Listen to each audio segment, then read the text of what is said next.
Put your Kelm solar livestock watering system over here. If they're over there, put it over there. If the cows are on the roof, you have weird cows. Learn more about the Kelm solar livestock watering system at kelmsolar.com. Kelm Solar, we move water. Broadcasting from Century Studios in downtown Regina, Harvard Media presents the all-new Sportscage, where Saskatchewan comes to talk local sports. Brought to you by the Saskatchewan Roughriders Foundation 50/50.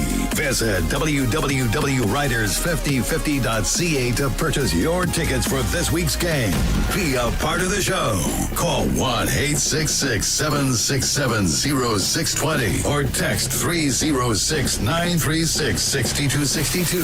The all-new Sportscage. Streaming at sportscage.com and on the radio at 620 CKRM. It is the Wednesday Sportscage. Like he said, it's for the Saskatchewan Roughrider Foundation 50/50. This will be the last one, I think, for the year. And that early bird prize, you got till tomorrow at 5 p.m. to get in on the San Francisco 49ers LA Rams football game, December 12th. Flights, accommodations, transfers, the whole shooting match, or you can just take $9,000 cash. You got to get in at riders5050.ca before tomorrow at 5 p.m. 3 hours of sports talk here with you. We have Rider Audio. We got Dave Thomas coming in. What happened at practice today? What is up with our beloved Riders as they get set to head to Winnipeg? We're going to talk Hardy Cup. The Rams and the Huskies go at it Saturday. We got that covered with some of the current riders. And then we have one of the all-time legends when it comes to football coaches in the province, Frank McChrystal, joining us in Hour 2. Eric Francis, also in Hour 2, talking NHL hockey. Big news, Connor McDavid is back tonight. You Oiler fans are jacked for that. Hour 3, we're joined by former U of R Ram, current British Columbia Lion, Ryder Varga, and we will talk high school football, amongst other things. He's back with me today. It's been a while, Stain style. Craig Adam is in the new studio. You made some time. I know you're a busy guy. Thanks, buddy, for stopping by.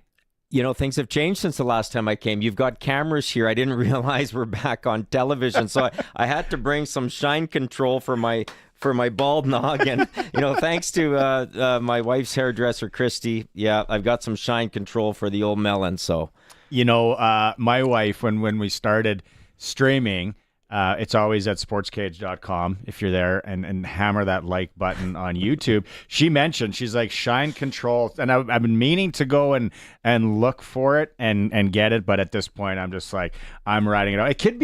This could be like our Where Are They Now feature for Floor Coverings International, locally owned mobile flooring showrooms, thousands of choices, FCLfloors.com. It's Craig Adams back.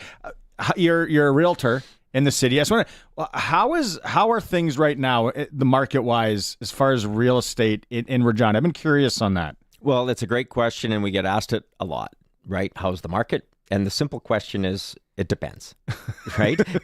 Because it depends. Are you buying or are you selling? And what are you buying and selling? What are you buying or selling? And what are your time frames? And what are you trying to accomplish? Yeah. Right. So there's no simple answer. But listen, lots have been going on federally, provincially, municipally, and it'll be an interesting time ahead for sure. Mm-hmm.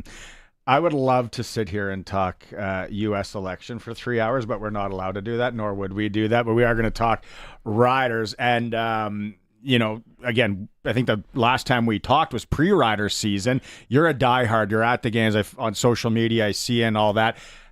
You know, take on the year so far, Craig, and a little bit of a roller coaster. First-year coaches, a lot of first-year players. Your just thoughts on where we are now. Well, I think you're exactly where you want to be, right? You're one win away from going to the Grey Cup, and that's really what these guys have been playing all year for. And that's what the fans expect, right?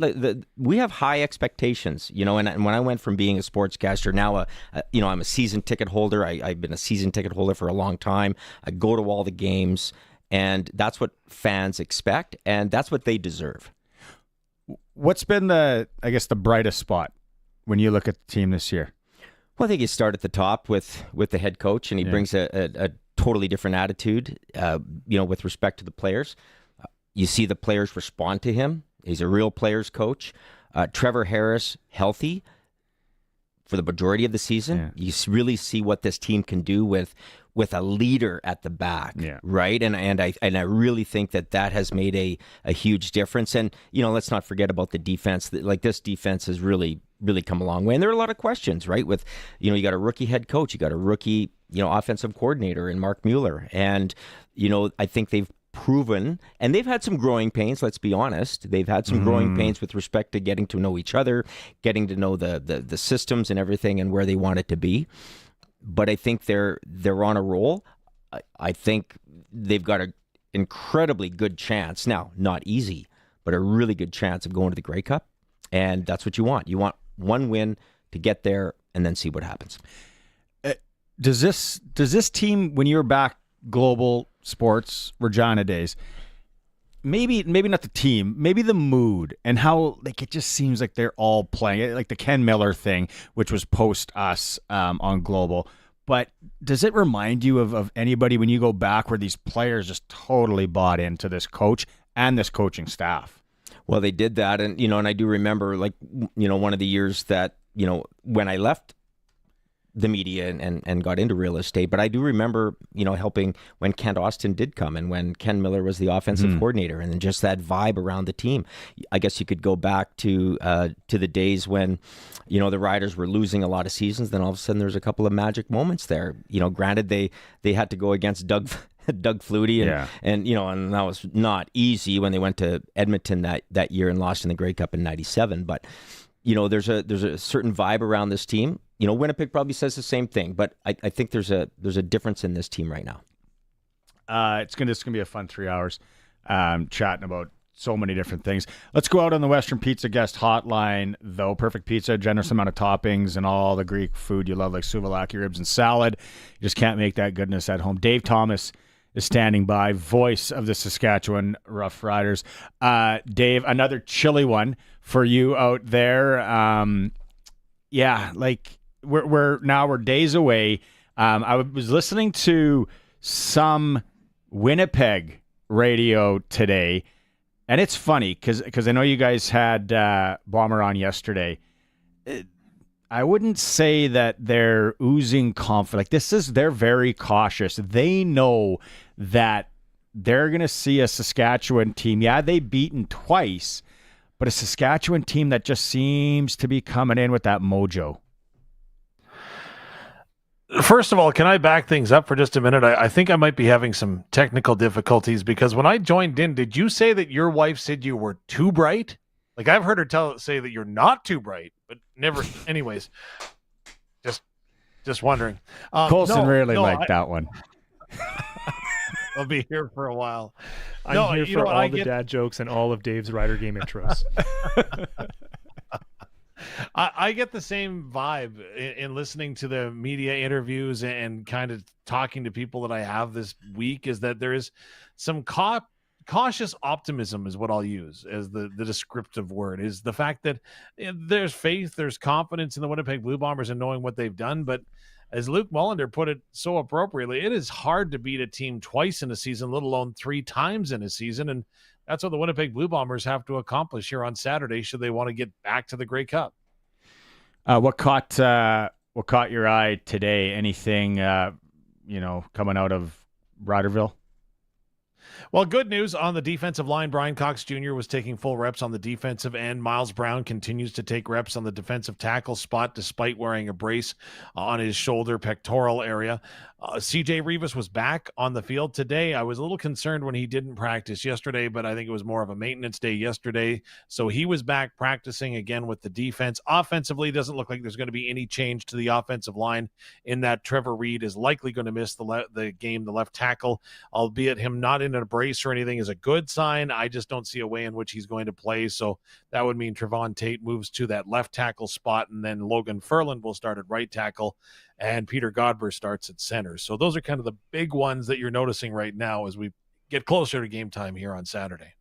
Any special preps, Dave, with respect to the Riders going into enemy territory? We know that Taylor Field or Mosaic Stadium is super loud for opposing teams. I'm assuming that the Riders they're in for the same thing when they head there.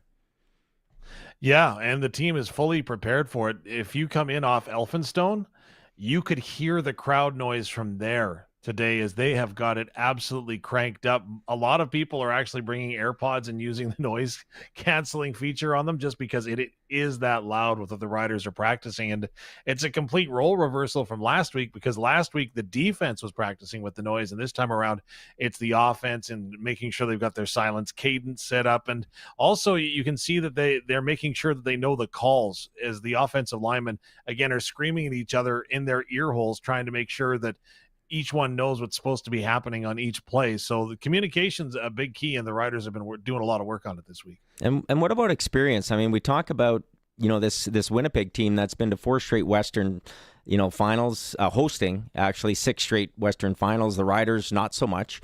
Do they talk about experience with respect to the Riders as they head in?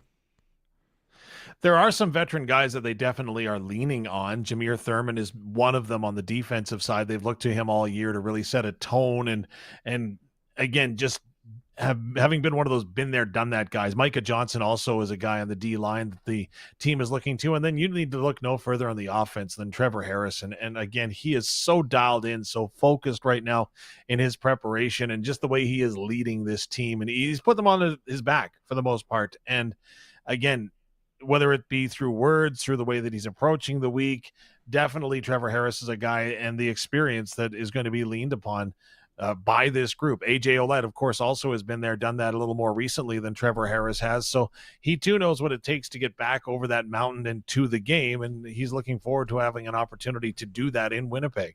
And I have to ask you, how are you feeling going in? Like this is your first playoff experience too. You excited to get there and get this going? I didn't sleep Friday night before the game here. I'll be honest. I was like, oh my gosh.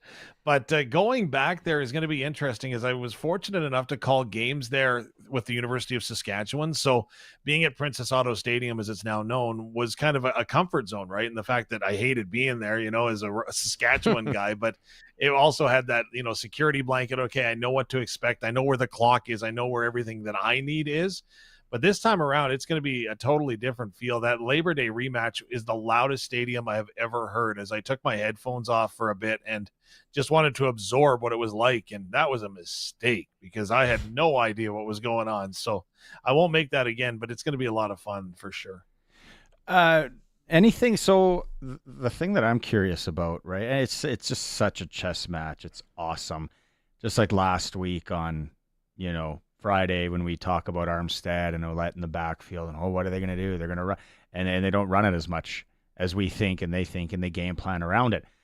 Are you seeing anything from that without giving away anything to the opposition or the 204 numbers that are listening by any means? Are you seeing anything there? Are they both getting probably the same amount of reps that they would have last week or anything, Dave? Actually, they wanted to mix it up. So they've got Logan Ferland running the ball quite a bit this week. Yeah, and obviously. just yes, for the 204 numbers.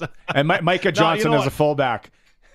I do rep counts during practice. I probably am just drive myself nuts doing that. So to me, it would seem that the preparation is very much intact. We're not going to see a lot as far as the media goes. Tomorrow's day is a work day. That's when the closed practice will happen, and that's when the full install of the game plan will be revealed, and we won't get a chance to see that. I would anticipate a healthy dose of everybody on the offense. How's that for sitting on the fence? Political times, my friends.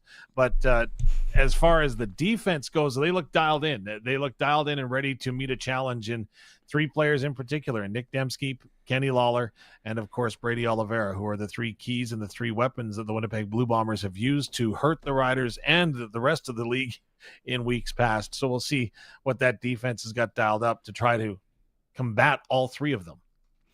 You talked about it, Craig, right? Like Mark Mueller, like first year, he's a Regina guy. He's in there, his grandpa, like the whole storyline as well. Like just to kind of put it in perspective, and I know that we've talked about it before, Dave, is is this coaching staff. This is their first year. And where we are with the positivity, and we're going into Winnipeg. Winnipeg, this is winnable. Like, what is it, 3.5 still, the line? So the smartest people out there that set gambling lines, 3.5. So it's not that, I would think I thought it would be more like 2, but 3.5. But just this, like, I would like to know what Mark Mueller's week is like. What is he game planning? What is he seeing? Because we talked about it too, like with Winnipeg, right? Okay, maybe they're not going to run the ball as much, but they're just going to dink and dunk. And that's how Oliveira is going to get into the game, or he has against us. What are they doing on the other side to say, okay, well, the Riders are going to take that away now. Are we going to fire it deep down the sideline? Just that chess match, right? And yeah, it's not really, I guess this isn't really a question to you, but just the positivity with the coaching staff as well, and a guy like Mueller. I'll be quite frank, because obviously my experience with professional, right, is limited, right? Where I'm at game 22 now, but in past teams that I've been around, the most successful teams have the most cohesion, whether that's in the dressing room between the players or whether that's in the coaches' offices between the coaches. And I've been in some situations where it's absolutely toxic. The associate coach or the assistant coach, they don't work well together or whatever, right? And you think that, well, geez, it's the coaches that assemble the team. Well, that's not always the instance. But this time around, this group genuinely cares about one another. They enjoy spending time together, and there's nothing worse than having been trapped at a stadium forever, right? So this group, they work so well and feed off one another that I think that that's part of the success that Corey Mace has gone ahead and instilled. Now, there's so many other positives that you can draw upon, and when you bring that conversation back to Mark Mueller, the guy's been around the game forever, right?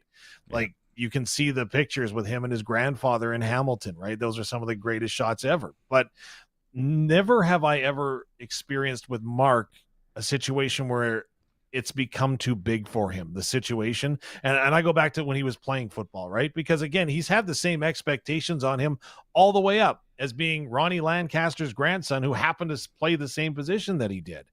And there was never a moment that was too big for him, and he's combated it all the way through. So to me, he embraces that challenge. I think I've seen him grow as a coordinator in his play calling this season, and I'm excited for what he might have dialed up this week against Winnipeg. Speaking of wives, smart Alec, what's yours saying about your hair? Because and the beard and everything. Is she digging it, or she's like, dude, you got to shave and cut that thing? I just say, all right. No, I'm just kidding. Yeah, you do kind of look like Matthew McConaughey if you squint. No. Yeah, that's right. She does not want she's all for a haircut soon. I love it. I was trying to think of who you look like, and I was like, there's a little bit of Huey Lewis there. The facial hair is throwing me off, though. So, yeah. It's a thing of beauty. It's moving when you talk now. I love it. If people didn't catch it on Tuesday, people didn't catch on Monday that Dave's superstitious. He's not cutting his hair. He's not doing anything until this ride is done. So in Vancouver, hopefully we get to see full. And then Curtis said maybe we get some man bun action since you're going to Vancouver. Oh goodness, popular there. Well, the other superstition I've gone ahead is I haven't bought my kid a tank of gas in over a month, so I'm going to try to keep that one going too. Yeah, that's tough. That one's a little tough. All right, buddy. Have a good one. Close practice tomorrow. We'll catch up and see how things go. All right, and great to see Craig Adam where he belongs on camera. You look great, my friend. Hey. Thank you, buddy. Appreciate it. Shine free, Craig Adam. So it's all good. Let's get some Rider audio when we get back. Take a quick break. If you're watching the stream, you see the famous Craig Adam right there. Sportscage.com. And as always, we are on the home of the Riders, 620 CKRM. The all-new Sports Cage is brought to you by Sherwood Co-op Liquor Stores. Now open in Harbor Landing and Rochdale Boulevard. Harvard Heals with the annual Jim Pattison Children's Hospital Radiothon, presented by CIBC Wood Gundy. Hi, I'm Nicole Olson, and I am Jada's mom. Jada was 1 week old when we found out that she had facial and subglottic hemangiomas on her face. As first-time parents who struggle with infertility, finding out about Jada's facial hemangiomas was pretty heartbreaking. The facial hemangiomas caused a lot of pain and discomfort to her, which was awful to watch her go through. I don't think it was until we found out about her subglottic one that was in her airway that was really devastating. The medical staff at JPCH saved Jada's life, and I can't thank them enough for what they did for us. By donating to JPCH, it gives families and children so much more than just a bed while they're there. I know when we stayed there, we used a variety of items like a baby swing and high chair strollers just so we didn't have to haul ours from home. Every single dollar matters when you're donating to JPCH. Donate now. Call 1-888-808-KIDS. That's 1-888-808-5437. Hi, this is Kendra with Harvard Media at the Jim Pattison Children's Hospital Radiothon, and I am joined here by Bryn, the CEO of the Children's Hospital Foundation, and just talking here about how the work here is in real time such a vital part of everything going on. Can you talk a little bit on just what's going on right now, day to day? Just today, I was privileged enough to meet another family, one of which was a volunteer who was going to be working on our phone banks for the Radiothon. We noticed that she was a little emotional and just asked her if she was okay. And she shared with us that her daughter and her recently birthed granddaughter had been rushed to the hospital today. They are currently up in the NICU, and treatment for cardiology, possible cardiology and respirology services are needed on their infant baby, on her granddaughter. And I was so touched by this. A few minutes ago, the father of the baby came down with mom, and I got an opportunity to meet them. And here we have a dad who is big and burly and 6'2" and grateful, head in hands, emotional.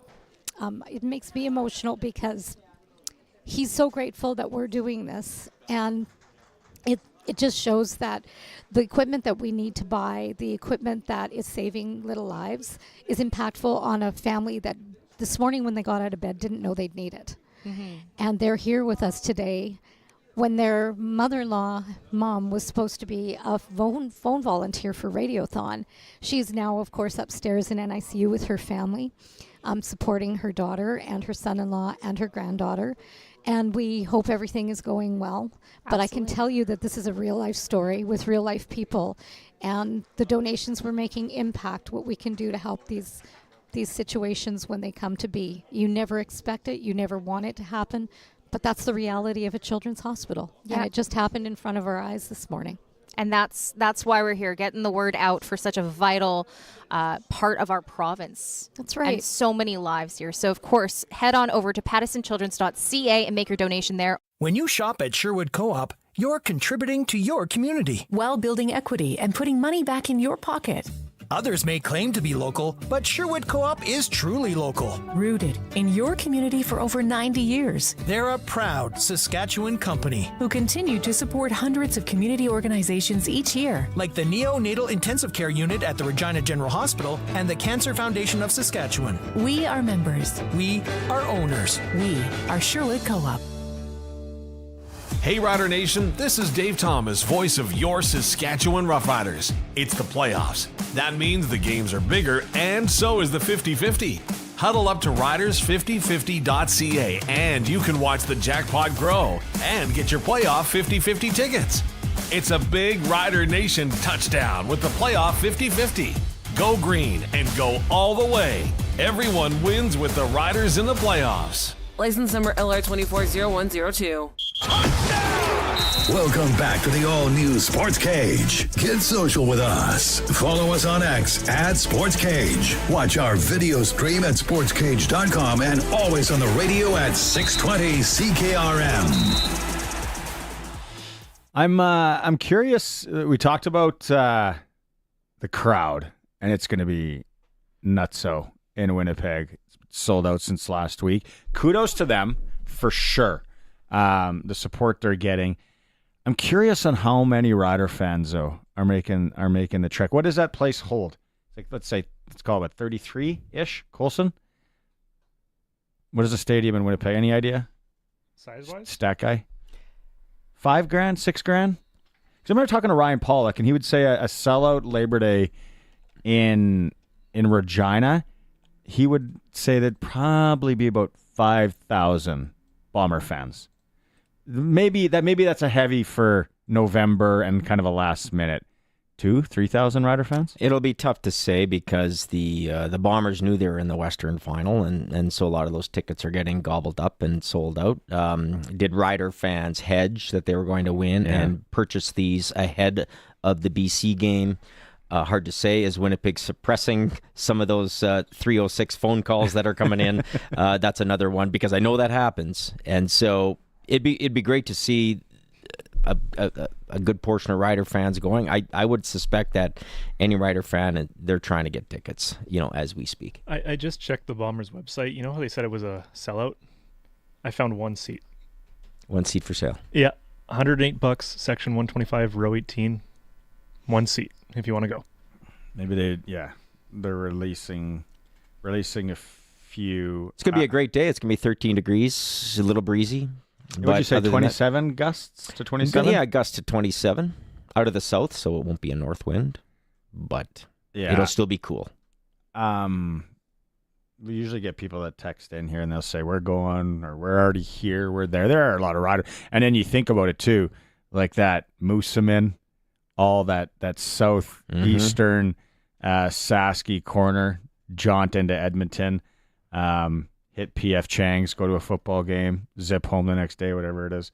I'm going to actually look up the aftermarket prices here. I'm very curious on that. But Dave Thomas, today, as we talked to him at practice, he did talk to Coach Mace, and they talked about, as I said earlier, the mojo. Coach Mace, in your opinion, how big is momentum, whether that be play to play, quarter to quarter, game to game, week to week? Is it a thing? Huge. Momentum swings in games specifically, that could give you a little juice. It could take some out, but ultimately, again, same thing. You can feel momentum, but you got to capitalize on it. And if it's not in your favor, you got to do something to flip it pretty quick. So it does parlay, I think, in playoffs. You've seen it time and time again. A team has an excellent playoff game, and then the next week, it's like, dang, that kind of didn't look like the same team. So momentum in the playoffs from game to game, I don't know that really plays into much favor, to be honest with you. You got to just show up and prove it. Each game, each series, each play that you're in. So if we rewind to the Labor Day rematch in Winnipeg, the Blue Bombers were able to get momentum on their side early by blocking a punt and making an interception on their next possession. So if you don't have the momentum, how do you get it back in your favor? Yeah, I mean, situationally too, those things happen early in the game, and you just got to remind everybody, hey, a lot of football left, tons of things that you can swing in your favor from that standpoint. But, really I think what it comes back to is exactly, some of the things that we identify as kind of our building blocks here. And I think what this team has, like I spoke to, is just, that the belief in brotherhood. You lean on that in adverse situations, and you have the confidence to know that you can get out of it because you've proven it. You've proven it over and over again that you can. Then it's going to come down to doing your job and making the dang plays, right? So for us, it's just be who we are. Zach Calero seems to have a lot of momentum heading into this football game, 5-0 in the playoffs as the starter of the Winnipeg Blue Bombers. How important will it be for your group to get him off his spot and break his momentum? Yeah, I think anytime, for Zach, again, you definitely you got to get after the guy and try to force him into some bad throws. I think our D-line has done a fairly decent job, trying to get him off the spot, make him feel uncomfortable.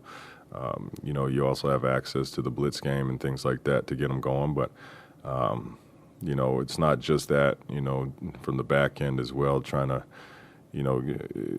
make it tough on him for his reads. And, but there's not a ton, similar to our quarterback. He's played a lot of football. So, and he is who he is, and their team is who they are because of, I think, a larger part of their veteran experience. So, yeah, tall task, man. But we got to be on it to to go in there and then come out with a win. I'd listen to that guy, right? And you've been in a number of locker rooms, either playing or media days. You'd listen to that guy. He just seems like one of the dudes. One of the really cool things now, the way that, things are portrayed and how the media goes and, going inside the locker room now that they have cameras and the way social media is and seeing the post-game speeches and the pre-game. We never got to see that. We were never in the locker room when that happened. And listening to Coach Mace speak to his players after that victory against BC and saying, please, he was begging his players to enjoy the moment, but we're getting back to work the next morning. And he was very particular in what he was saying to his guys. Drenched in Gatorade, which totally threw a number of people for. What was your thoughts when you saw that? Yeah. Like, oh, chikai. Yeah, there's wait a little bit, right? And it was, but hey, he's saying the right things, and he's got that. He doesn't get too high, he doesn't get too low. And that's the type of coach that you want. Ron and Deb chiming in on the text line. Really good point. And this is one of those guys. You see it in all sport, especially in hockey in the playoffs. It's like, oh, there he is again, scoring a big goal. In football, there he is again, making a big catch or a big tackle. Nick Dembski, can't sleep on him, right? Like just that dagger. He just always seems to show up. He does, and it's like, Dembski. It's almost like Seinfeld, right? It's like Newman, right? Because you kind of forget, and then he's there, and he's a gamer, and he rises to the occasion every single moment, and so you got to watch out for guys like that. It's going to be a hell of a game. Some people chiming in here that they are going to the game. That's great. Brandon, shout out. He always messages in. We're going, but my brother says he's not. He's staying to look after the dogs. See, that's why I love dogs, and they're really pushing me around the Shink household to get another dog at some point. I'm just like, I love traveling. It's my vice. Traveling is my vice. Imagine a pet-friendly stadium, right? bring your dog to the Rider game. The Blades have Saskatoon. They do that. Or is it baseball? Might have been baseball. The Berries. Bring your dog to the Bring park. your dog. And you see that in baseball. That's a great idea. Trisha messages in, heading to Vancouver, banking on the Riders going to be there all the way. Yeah, good idea. Ryder, Grey Cup, and Riderville, which you've been to, and whether they're in or they're not, Riderville's always an absolute party. So much fun. But if they're in the dance in Vancouver, like that makes a guy or girl want to last minute figure out a way to get there. We were talking. Are you driving out? There will be. If they win, there will be a lot of people that say, screw it. Let's just drive. Remember back in 89 and so I'm 12 years old, but I remember how many people bussed to Skydome, the brand new Skydome in Toronto, to watch the Grey Cup game. And that is a haul. You're taking an iron lung to Toronto, but there will be people that do it. And then we were talking off air that the Coca-Cola, you need to have, what is it, Colson? You need to have winter tires or rated tires, or they're called M&S, mud and snow tires. And so I think it's essentially a winter tire, but it's like a specific classification or whatever. Certain tread or chains, so you're not getting through the Coca-Cola if you don't have winter tires on, right? Some sort of fine. Yeah, winter tires are mandatory on highways October 1st to April 30th in British Columbia. Quebec, you got December 1st to 15th. Yeah, I'm surprised in Saskatchewan we don't have some sort of... in 1989, the 1976 Honda Civic that I had probably was not making it up the mountains, pretty sure. I was talking to a buddy that our kids were playing against each other. He's from Saskatoon, and we used to play with each other. And his mom, single mom, grinding, couple jobs, that whole story. And I remember she hit the ditch once outside of Dundurn. And my dad, everyone stopped and picked up. But there was no winter tires back then. There was rear-wheel drive half tons skitting off the road. We were in a station wagon. I remember that.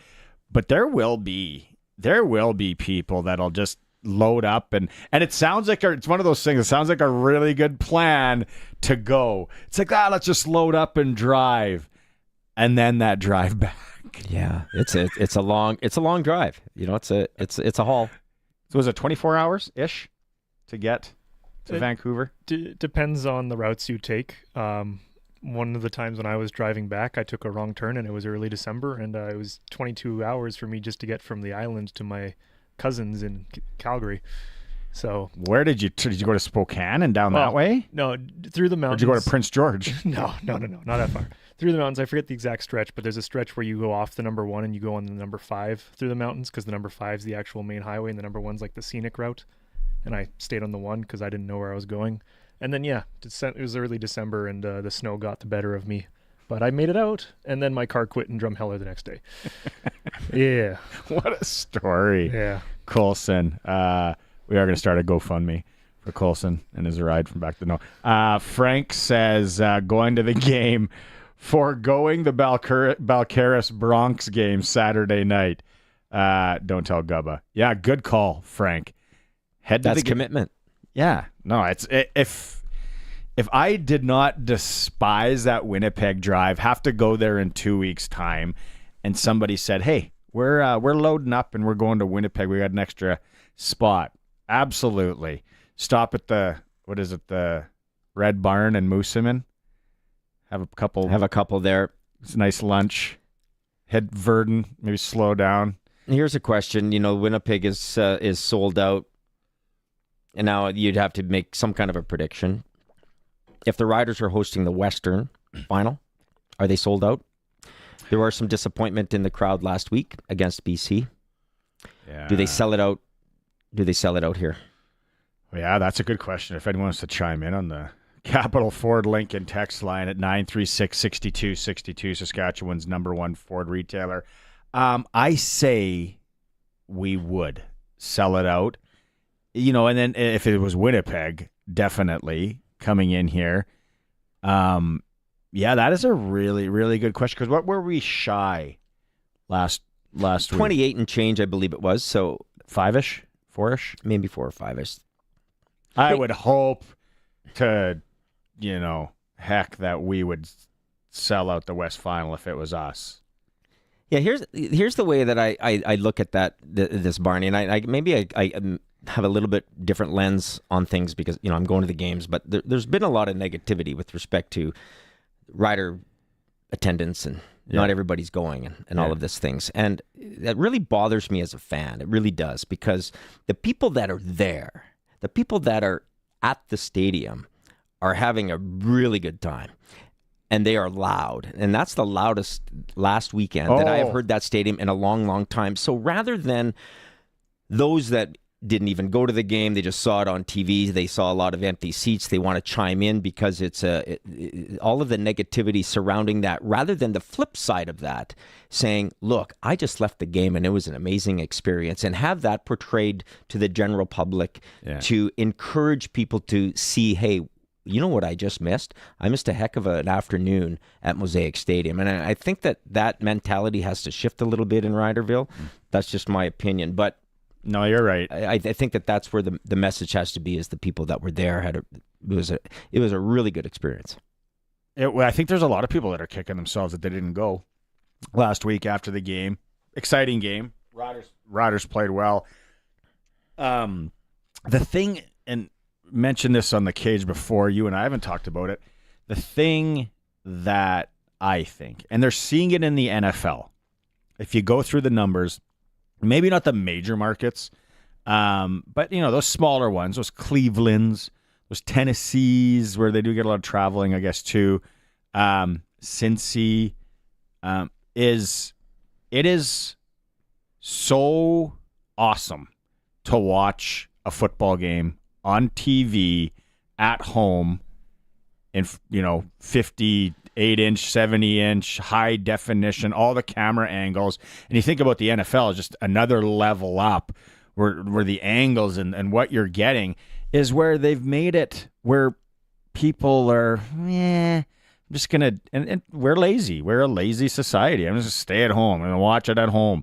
and you're missing out because, like I said they don't come around all the time. Like football games, you only play so many. It's not like hockey or baseball where there's, okay, well, let's go to the next one. Okay, let's go to the next one. So when you do get a chance to go to a West semifinal at Mosaic Stadium and see a great game, it might not happen again next year. There's no guarantees. It's kind of like when the Pats, when they made the run a few years ago. Well, I guess it's more than a few years ago now, and everybody wanted to go. And it was the fear of missing out. It was that experience.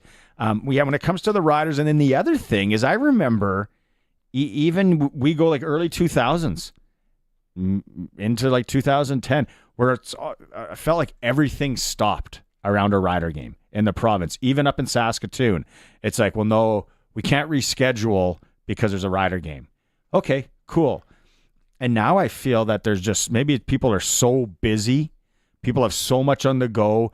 Crazy hockey parents, me included, we're so invested. The kids are going every night. They're going to 3 different things. They're going to training. They're on the ice. They're going to watch this. They're going to do this. It's like, whoa. We're back, and especially in our days, like our parents, like it was like, we're on the ice a couple days a week. And the Riders aren't the only professional sports team that's experiencing this, right? I mean, it's, back, you talk about your parents, you talk about yourselves. I mean, we're talking about baby boomers, we're talking about Gen Xers. The millennials and the Gen Zs is a totally different generation. And there's been studies done, and it's essentially, it's what they call the growth of the digital fan. And that's exactly what's happening. It's like you said, you're sitting at home and it's the growth of the digital fan because they've done studies. And I've read some studies with respect to how do Gen Zs like to watch their sports? How do Gen Xers like to watch their sports? And the millennials and the Riders and everybody else have a challenge on their hands because of this. Now we have smart stadiums, right? Now you got these smart stadiums that are interactive on game day. Now we're talking, billions of dollars that NFL stadiums are doing this. But there's some incredible technology that make that game day experience. And Mosaic Stadium is not there, but that's the level that things have got to at this point. And so it's not just fickle fans not getting there. People are getting their entertainment in other forms. And that's a really good point. Sports teams have to adapt to get these people out again. It's not just, you go and buy a ticket and go. I mean, like look at Major League Baseball. Like back in '95, you could go to a baseball game for $10. And now Major League Baseball hasn't gone up that much. It's only like $35 to go to a ball game. So it's not like it's now NBA. I was looking, it's like $30 back in '95, and now the average ticket's like $220. So it's gone like up exponentially. But it's a different time. Riders have made it so affordable to go to a game. And I know at the beginning of the year, I was talking to buddy Matt Miller, and his family went to a game, bought tickets, the family pack. And then someone from the Riders just contacted him and said, hey, just to let you know, if you want to get tickets, the season tickets, we'll kind of take off that game, what you spent, and then here's what it would be for the family. And they said, yeah. I think they did it. I think they said, we're in. We'll buy the season tickets. It's great. The kids love it. Kids love going. My kids love going. My kids love going to Pats. Especially my daughter loves going to every. Shelly from Kipling, shout out Al Batters out there. What a beauty. She says the extra week to sell tickets would have made it a sellout. Yeah, and the hype and that extra week. Yeah, all of that stuff. Probably totally right. And people have the excuse, the beers are too expensive, the popcorn's too expensive. You know what? You see the lineup to get a beer and to get your pizza and to get your your poutine. It's lined up. Like people are not worried that it's $10, $12, $9. Like they don't care. And people don't guzzle like they used to, right? Let's be honest. Well, they don't shut it down on the third quarter. They used to shut down the beer lines. With cannabis legal, now they don't. Now, people are walking in with gummies and all this. It's a different time. Time for a quick break. When we get back, the technology piece to stadiums. Did I ever tell you the Boston story? This blew my mind. I'll slip it out there when we get back. It's the Sportscage if you're watching it on the stream. You see Craig Adam right there. He's joining me today at sportscage.com. Your friends at Prairie Gun Traders in Avonlea have exactly what you need this fall. From muzzle loaders, rifles to shotguns, you are totally covered this hunting season. Plus, browse through their great selection of ammunition, optics, calls, trail cams, scents, knives, and more. The hunting store that has it all. At Prairie Gun Traders in Avonlea. You have a friend in the game. Main Street, Avonlea, or check out prairieguntraders.ca. 620 CKRM and the Sportscage are proud to be the voice of sports in Saskatchewan. Join the Sportscage for the monthly Fries Tallman Indigenous Athlete Showcase, highlighting builders, athletes, and coaches who have had an impact on Indigenous sports across the province.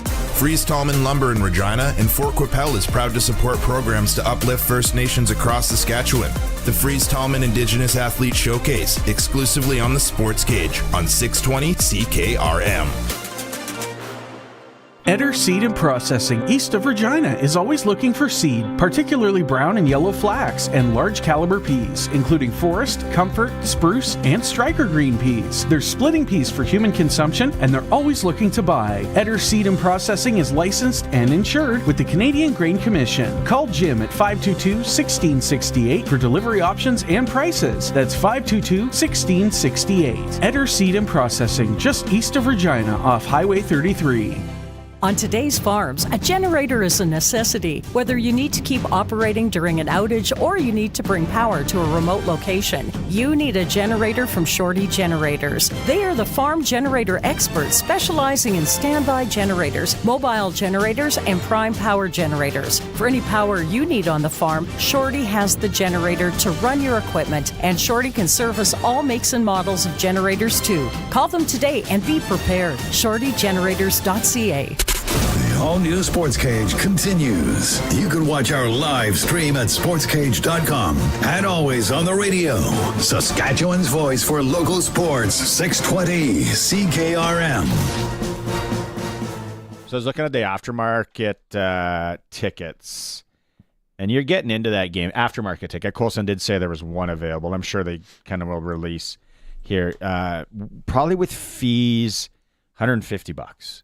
And you're in Winnipeg to that game. I've just, out of curiosity, looked up the Colorado Avalanche at Winnipeg Jets tomorrow at the Bell MTS, formerly Bell MTS place. What is it called now? Canada Life Center. And $67 before fees to get in. But I don't even know. You might be able to get a regular, I don't, because they're not sold out. You might be able to go to their actual site. But that's Colorado. Colorado does have a lot of injuries. I went to a Jets game last year.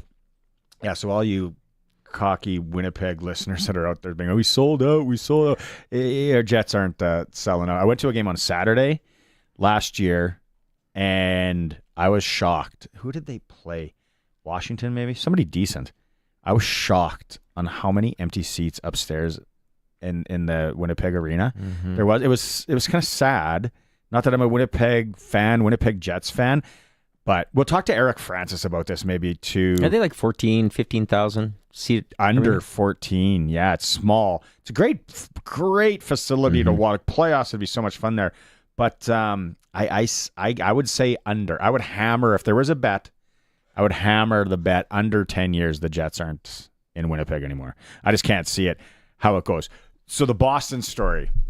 What is this now? 3 years ago, Roman and I go to Boston, just father-son trip, and first night was the Celtics were playing the Raptors at TD Bank. So I'm like, okay, well, we're not huge basketball. We got to go watch this. So we go watch the game, go into this one concession, and there's kind of a turnstile, and went in, and I'm like, okay, well, I grabbed a big Sam Adams, and he grabbed a drink and whatever else, and then we're like, well, okay, well, there's no checkout. Oh, they scanned your credit card before you walked in. And then there was no checkout. There's nowhere. And I said to the lady, I'm like, where do I check out? And she's like, no, you go that way. You walk through there and you're done. And I'm like, well, how do I pay for it? She's like, no, the camera, like you scanned your credit card and it followed you around. It knows what you bought. And I was like, come again? I'm like, this is 3 years ago now. So then I'm like, blew my mind. So then on the Sunday, we went to a college game on the Saturday. The Sunday, we went to the Jets Patriots at Gillette. They had, because MIT, like Boston's a very academic city, right? And MIT, so fitting that this started there. Maybe San Fran would be another one, or around Silicon, Santa Clara. So go to the Patriots game on Sunday. They must have had 5 of these on the one side. So the beer lines, like beer lineup and all that, were a thing of the past there, because they had so many of these things where you just walked in, boop, grabbed your big can, scan, walked out. No till, no nothing, just followed you. So then I'm like, sure enough, I go check the credit card statement that night or the next day, and I'm like, bang on, beer, pop, Cracker Jacks or whatever Rome's got. And I'm just like, oh, what a world we're living in. Well, that's that fan experience we were talking about before. And how do you get that generation to come out and they're there for the sport. You go to a Blades game, go to a Pats game, everybody wants to hug the mascot. That's how you get the kids out, right? Maybe the Pats have to, have kids' prices. That's another story. But it's that fan experience that you're talking about. And I'm not talking about when you're sitting in the stands and they have all of these. A lot of them are really annoying to me, but in between the plays and all of these things. But we're talking about underneath the stadium, on the concourse level, a whole bunch of other activities that, are going on, because that's where you get that next generation to come out. Because long are the days, and, when Gaynor used to ride around on his little car and he used to run out on the field with his Go Riders Go and kill the Tie Cat and all this stuff, but when they got to the new stadium, they stopped all of that.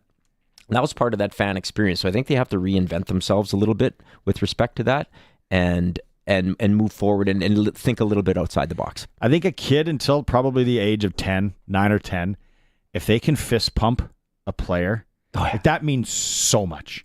Like, just make that accessible. Everything.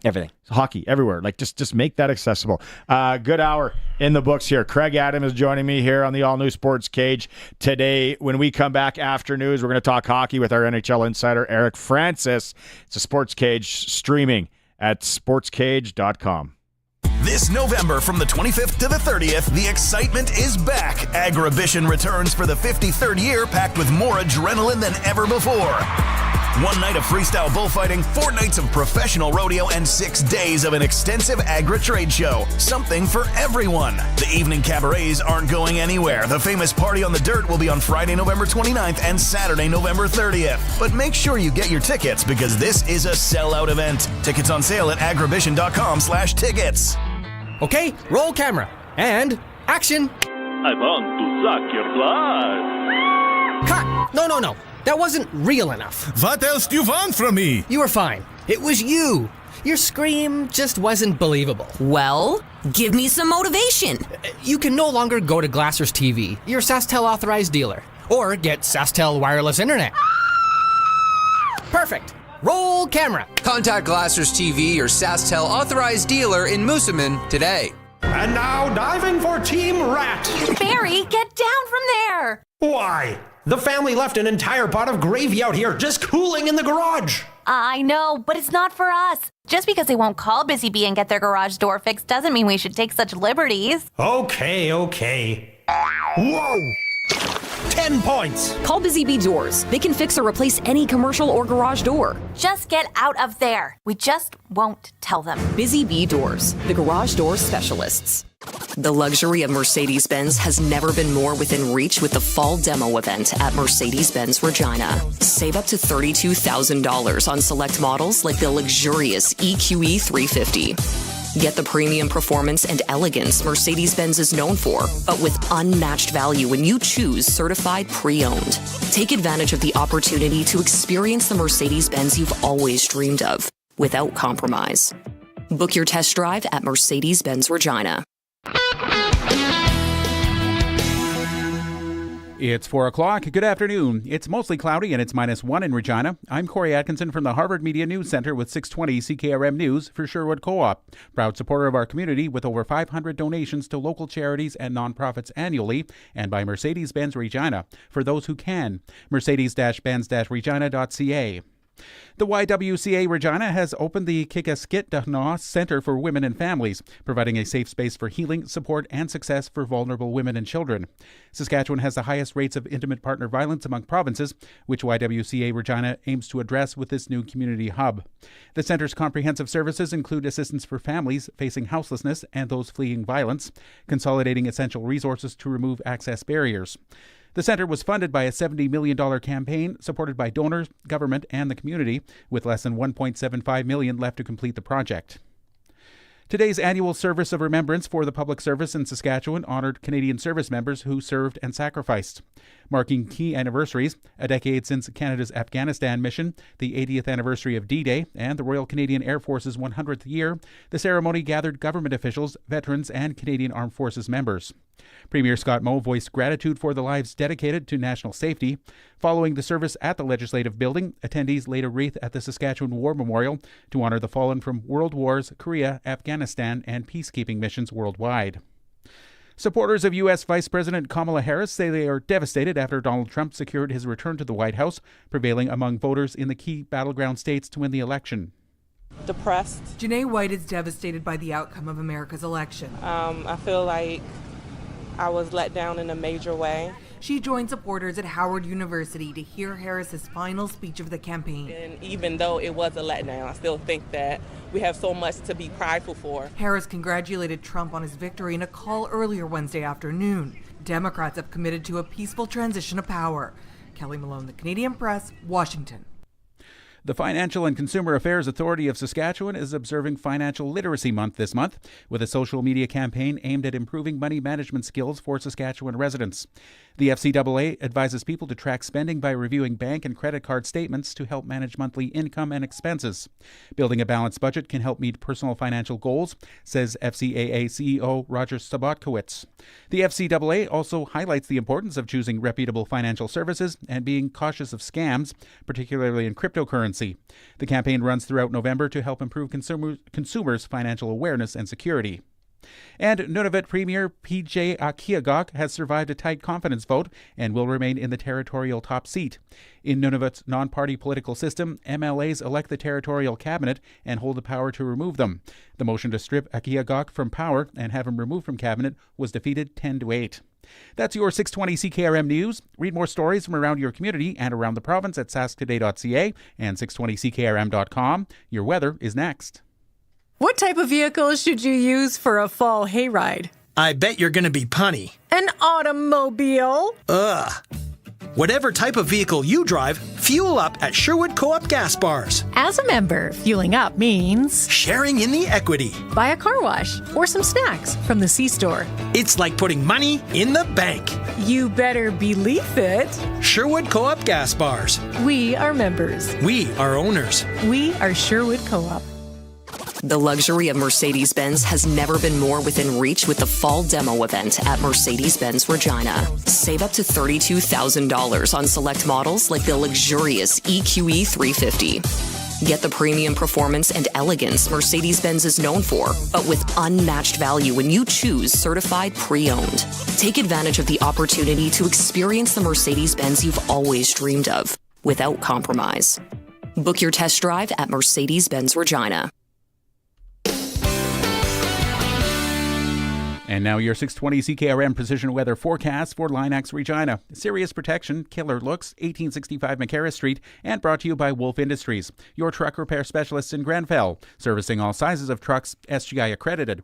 Tonight, partly cloudy with a low of -5, but the temperature will be warming to +3 overnight. Tomorrow, sunshine and a high of 10. Friday, mostly sunny and a high of 10. And on Saturday, sunshine and a high of 11. At this hour in Moose Jaw, it's mostly cloudy. Winds are from the southwest at 18, and it's 0. Regina is also mostly cloudy. Winds are from the southwest at 16, and it's -1. For more local news that matters to you, subscribe to the daily newsletter at sasktoday.ca. When you want the best for your truck, you want Line-X. Your truck has withstood the harshest elements Saskatchewan has thrown at it. Rocks, gravel, rain, sleet, and snow, and left with no chips, no rust. Line-X protective coating keeps your truck's bed liners, rocker panels, and bumpers looking like brand new. Don't settle for Brand X. Go with Line-X. It's serious protection. Come see why everybody loves taking their truck to Line-X Regina for their rocker panels, bumpers, and more. Line-X. Make your truck complete. 1865 McCarra Street. Whether Smokey's after you or not, when you're on the road in your big rig, you're in a hurry to get to where you're going, and you need a part shop you can trust. Wolf Industries is the premium choice. They're your family-run truck mechanic shop with a full line of parts for big semis, with certified AC technicians for the hot summer. Stop in at their Grenfell location for all the parts and repairs you need. They're SGI accredited for safety inspections and have 24-hour emergency call-out. Wolf Industries, the best for your truck. 10-4. Broadcasting from Century Studios in downtown Regina, Harvard Media presents the all-new Sports Cage, where Saskatchewan comes to talk local sports. Brought to you by the Saskatchewan Roughriders Foundation 50/50. Visit www.riders5050.ca to purchase your tickets for this week's game. Be a part of the show. Call 1-866-767-0620 or text 306-936-6262. The all-new Sports Cage. Streaming at sportscage.com and on the radio at 620 CKRM. Welcome back. Hour 2 of the program. It's Barney Shinkera, Craig Adam, and the CNC production company on the other side of things. Everything in podcast form. If you missed any of it, Dave Thomas joined us off the top. We still have some rider audio for you today. Yesterday on the program, they had Benny Walchuk. The SJHL, MJHL Western Showcases now wrapped up in Warman today, so we're back to regular hockey action in the SJHL starting Friday. We're going to have our Southie Mainline Chrysler Worth the Drive game of the week. We'll talk about that. You like talking SJHL all the time, Craig, back in the day. All day, every day, yep. Yeah. We'll get to it later. I know we got waiting. Also in this hour, though, I got to say, Hardy Cup. It's the Rams and Huskies Saturday at Griffith Stadium. Going to be absolutely buzzing up there. Frank McChrystal, former U of R head coach. If you know football in Saskatchewan, you got to know two. You really have to know two names. You got to know Frank McChrystal and Tom Sargent. Yes, Brian Towers. For sure. And I guess we can go down rider ones too, but those are the names, amateur, junior, and college football that we know. So looking forward to our chat with Frank in this hour. But it is time to talk hockey with our NHL insider. It's time to talk hockey on the all-new Sports Cage with NHL analyst Eric Francis. Brought to you by Southie Mainline, the Mainline Automotive Group's newest king of trucks. Southie Mainline, just 30 minutes north of Regina. Worth the drive every time, guaranteed. All right, Eric, big news. Oiler fans, excited. You don't look excited, I'll tell you that much right now. There we go. Got a smile out of you. Connor McDavid, back. I would say a little earlier than I expected. Oh, yeah. Oh, definitely earlier. But, he's kind of got this superhuman history of coming back quicker than anyone else thought. So, or maybe they just gave him a huge buffer, as I would too. If I was running an organization that had the best player in the world on my team, I would give a large window for the possibility for him to return. And if he came back early, that's just a bonus. That's all right. Who is Matt Coronado? I guess that, you know what, outside of the Calgary market, I guess it's a fair question. Like, his first round draft pick, Calgary Flames. Played in the U.S. Junior Hockey League and had like a goal a game. His last 2 years, I think he averaged a goal a game. One of those ridiculous, stat lines. Then went to Harvard, played a couple of years there, was an absolute stud at Harvard, and then came to Calgary as he was their first round draft pick from 3 years ago. And 3-4 years ago, I guess now. And he's known for having a deadly shot, for being a pure goal scorer. The knock on him the last year and a half when he was been back and forth between the minors and the NHL was, can he play defense, or can we trust him late in a close game to play the right way at both ends of the rink? He's worked on that over the course of the last year, and I honestly think so. You're asking me because last night he scores with 3 minutes to go, a real goal scorer's goal, holding onto the puck, then deciding to drive into the middle of the ice, which is the hardest place in the world to kind of penetrate in the offensive zone, and then snipes one home to tie the game at Bell Center, then wins it with 7 seconds in overtime. It's pretty impressive. You had to admit, he looked like a seasoned veteran. He did. He did. He looked like I was watching, I don't know, Nathan McKinnon or somebody. He busts in, and the overtime goal, the funny story was, my daughter's there, and she knows Dad's a bit of a degen. She goes, "Did you gamble on this one?" I said, "Yeah. I need the Habs to win. I need Montreal to win." And they just blew it. So she sits down and she's watching with me, and it's 7 seconds into overtime. All of a sudden, here comes this Coronado guy again, snaps it real what a shot, laser, and I'm like, man, it's not spelt the same as Coronado Island in San Diego. Fantastic little Muni golf course. By the way, so good. Yes, I played that one too. Isn't it awesome? It's like $60. Naval base. Yeah. Since this segment always goes sideways, the one time we played it, it was really early in the morning, and I'm out there, and I just joined up with 3 guys because they're in family trip, and all of a sudden, I'm looking around, and all these balls are dropping out of the trees because when it expands as it gets warmer, and the ball, and I'm like, so I'm just picking up all these. I'm like, Pro V, I'm going to put that in my pocket or in my bag.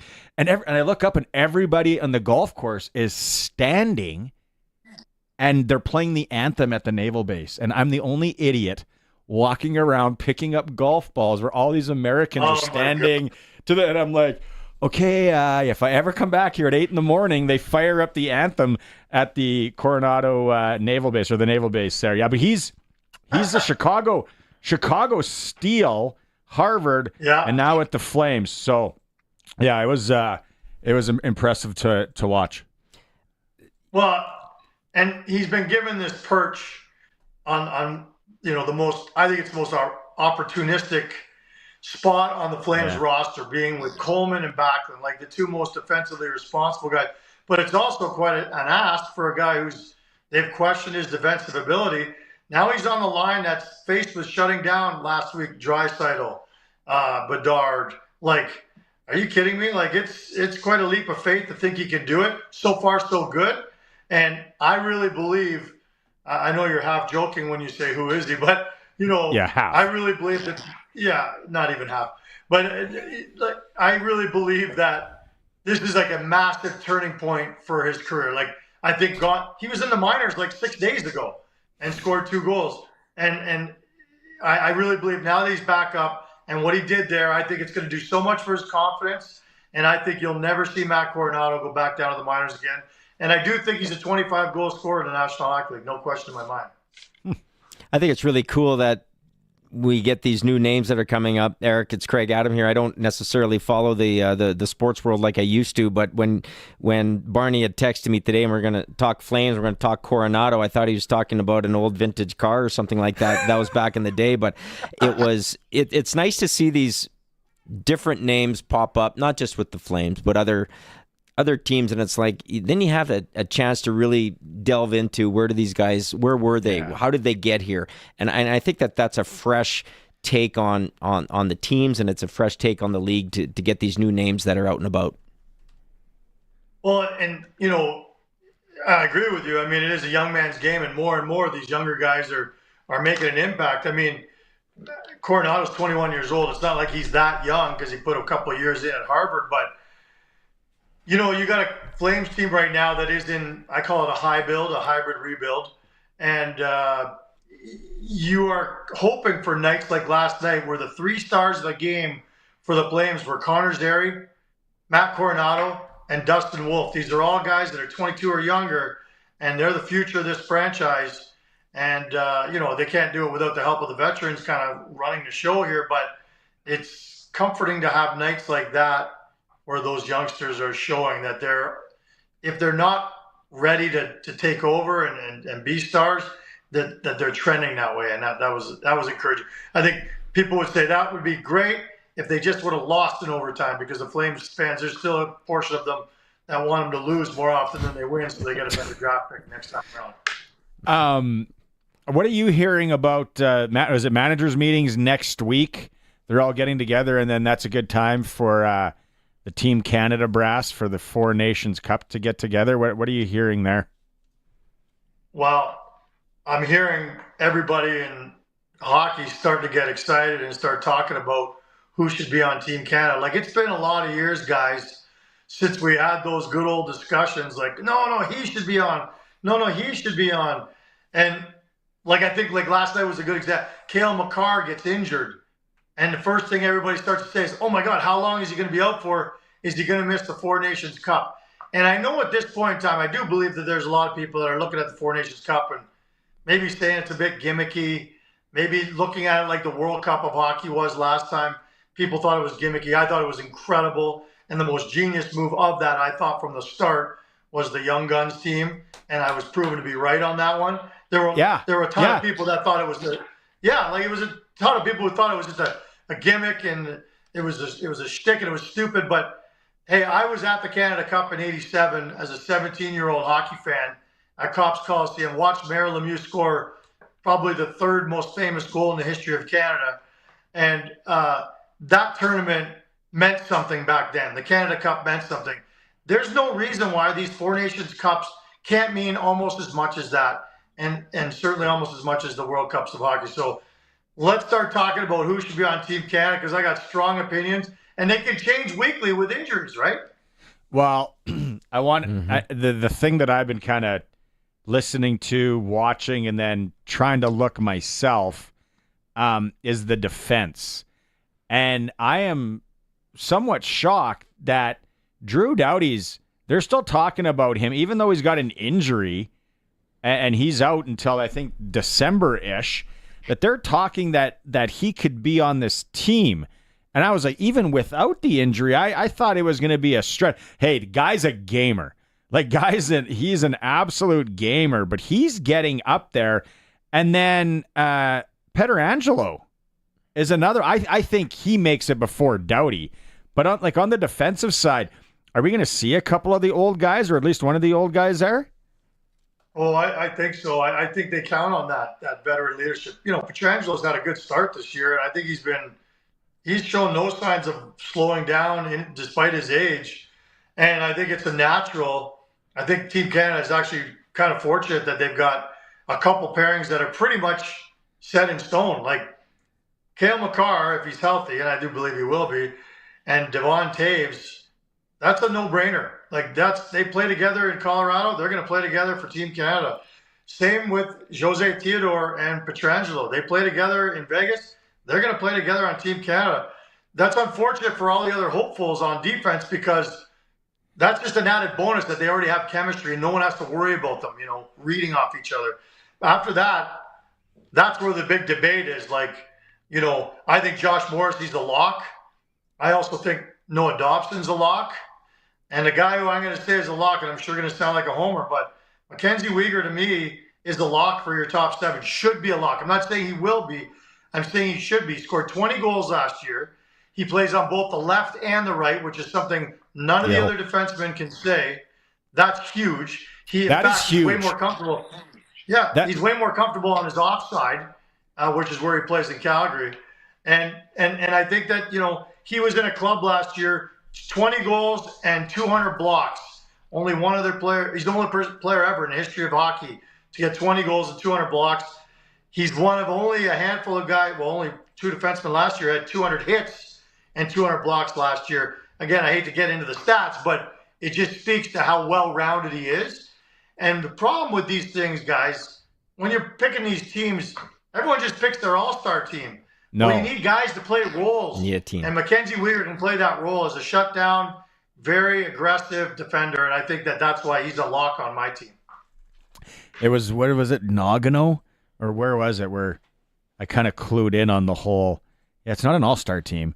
It's like, you're not picking, Stratomatic Hockey. It was a board game back in like the 80s and 90s for like nerds. My buddy across the street and I played that. It was so weird. Like, looking back, I can't believe you're like, if you're watching the stream, I think I just hit something with Eric. Did you remember that game?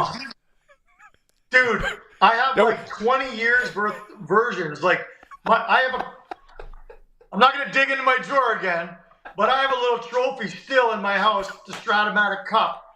And my 4 best friends growing up, we played it religiously. And I just never hear people who used to play it. So I'm not really, oh man, you hit me hard with that one. Because most guys, am I wrong, Barley?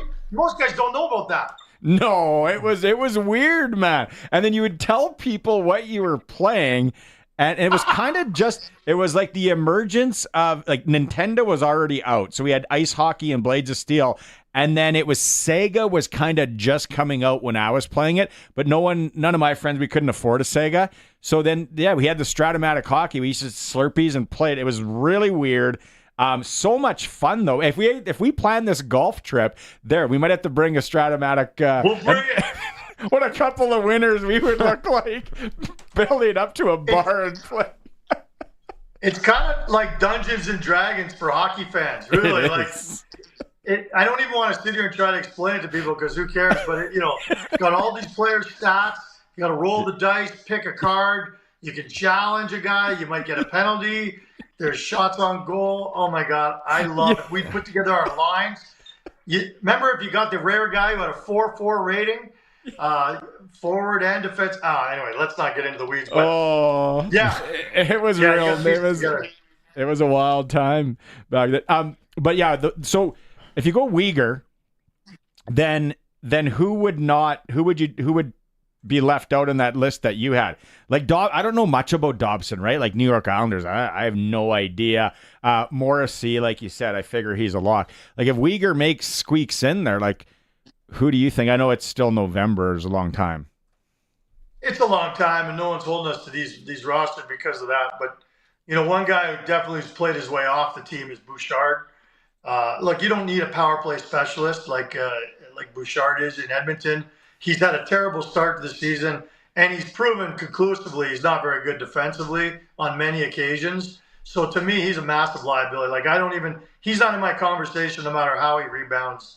This year, it's Doughty and Dobson are your 7 and 8, and I'm not saying that Uyghur plays ahead of Doughty or Morrissey plays ahead of Doughty. If Doughty's healthy and playing up to speed by then, he's a lock for number 5, if you ask me, because of his experience and because he's hard to play again. Like he's not just a guy who gets points, right? Which is what so many people look at for defensemen. He's so well rounded. He's my guy. So Bouchard's out, Dobson and Doughty are in. He's a dog. And he's that kind of guy, because this is like happening in February, right? It's weird. Like, how are guys are they gonna kind of, I'm not gonna really hit, I don't want to do this. And then it's just gonna take somebody with one big hit, and like a guy like Doughty is gonna be like, screw it, I'm here to win. I don't care. Taking your head off. Another thing I wanted to ask is how are things going in Calgary as a market? Then Maz brought up this Flex Club. Because I was flipping through and trying to get the Regina Pats game yesterday, and I see the Hitmen, I think it's Rebels game on, and it was like absolutely empty. And then I'm like, yeah, and they have an AHL team in Calgary these days as well, and then the Roughnecks coming in. Like, does something have to give there? Will the Hitmen ever maybe move to that, what is it, Seven Chiefs, or that unbelievable facility they have out there? Like, what? Just the hockey scope and how things are going in Calgary. Like, get me up to speed. It's look, when the Flames brought over the Wranglers, 2 years ago, you knew they were going to cannibalize the Hitmen to a degree. But to me, the effect it's had is they've cannibalized each other. The Hitmen back in their day would get 6,000 to 9,000 people a game, depending on a Sunday. It was rammed in there. Now, the Hitmen have been pretty crappy for the last handful of years, so that really hurts your ticket sales. they were one of the better teams in the Western Hockey League for a good 12 years there, I would say. That's gone, so that hurts. But then the Wranglers come into town. I thought the Wranglers would come into town and they would get maybe 8,000 a game because there's so much interest in a rebuild and all these young players. And then I thought the Hitmen would still get 3 to 5. Both of them are getting like 2 to 3,000. That's it. And it's embarrassing in an arena that seats 18,500 people. Having 2,000 people in there is just humiliating. It's embarrassing. It actually hurts in terms of like momentum, the crowd noise getting behind you. It's embarrassing to play in front of that many people. So I like Seven Chiefs, or there's a place here called Winsport, which has a pretty good rink that I think could host a couple thousand people. That's where I think the Hitmen have to ultimately move, but they won't, because the Calgary Flames own all of them. And every time you have a game, that's 35, whatever it is, games for the for the Hitmen, where you're selling popcorn and pop and all that other stuff. So nothing's going to change. They're going to continue to get terrible crowds. And the only thing that can change it is if you win a championship. How are things looking with the new stadium? Have they broke ground, getting going? 2027, they said they're supposed to open the new stadium, new arena. Yeah. There's a massive hole right out front of the Saddle Dome right now, and I drive by it every day. And every day it gets a little bit bigger, and it kind of warms your heart, your soul, because it's been on and off again in this city for so many years. And it's so the point is it's definitely happening. Whether they'll do it on time, they claim they will, no problem. Anyone who's ever done a renovation of any sort knows that it's a long shot. But I think they gave themselves a pretty good window to make sure it happens. So that's just it, right? And once shovels are in the ground, they know that it's happening, right? And all of the politics and everything else is now gone off, and it's happening, right? And I'm pretty happy for Flames fan and the city of Calgary. I mean, you definitely deserve a new arena. The fans are always great, and it's nice to see that it's coming along, and everybody's excited about it. Yeah, and but it's kind of a double-edged sword because, like, it saddens me. They're going to knock down the Saddle Dome, and I know it's time to move on. And I'm an old guy who I'm sentimental and all that, but I still think the Saddle Dome is one of the best barns in the National Hockey League to watch a hockey game. I really do. The press box is absolutely, without question, the best vantage point in the National Hockey League. It's right over the ice and it's low to it. Edmonton is the worst in the league, so far back. I don't know where the new building's going to stand. They're trying to build it a lot like the Montreal Bell Center, where it's very steep. So I hope that the press box will be over the ice again. Nobody else cares about the press box except for me. By the time that thing's built, there'll be 4 people left in the media anyway. So nobody cares about the media, no, right? No, nobody cares. But I just think knocking the dome down, like, what do you guys think from afar? I mean, I'm sure you've come here and you've sat and watched games in the dome, or at the very least you see it on TV. It's such an iconic building. It's so sad to me that they're going to knock it down, shortly thereafter. Well, I think that was, a lot of people will say that, Eric, right? Old Mosaic or old Taylor Field, people wanted to keep it, but it was going to cost, hundreds of millions of dollars to even renovate it, or I think the tab was $100 million, and the cost to build the new one was $280 or something like that. And I guess time goes on a smaller scale. The crushed cannon Moose Jaw was such a that was a terrible place for the media. You were trying to shoot highlights and you're getting beams in the way, and all of a sudden it's an overtime goal and the camera couldn't get the angle or whatever. But I think it's just it's the cost of having a professional sports franchise these days, right? It's time has to move on, or you're going to get lost and you're going to get left behind. So it will be sad for it to go. All the parties down Electric Avenue back, Coconut Joe's and everything else used to just give her after Flames games. That was back. Hey, on another one, I'll digress just a little bit. When I went to Mount Royal College back in the late 80s, Daryl Jans was one of my instructors, and sadly, we lost Daryl this week. Icon with CFCN, and he was a great mentor. He's a great teacher in broadcasting at Mount Royal. And the funny thing is, when we were in our television segment of broadcasting, and there's Kevin Carius and myself, and Daryl's like, that Craig, he's really good, Kevin, but I think he might lose his hair at a young age. And I'm like, okay, this is my mentor saying I'm already starting to go bald. I was only 21 years old, and he's already saying that I'm going to be bald. And it's like, okay, Daryl, it's not what I was looking forward for. I was looking for a little bit of inspiration. Anyway, a follicle savant. He was a beauty. He was great, and certainly will be missed by everybody in Calgary. That is funny. He was a legend for sure. People in the city are quite sad he passed away. And going back to Coconut Joe's on Electric Avenue. It was the Fox and Firkin and Coconut Joe's or something, I think. Yeah. Oh, yeah, you nailed it.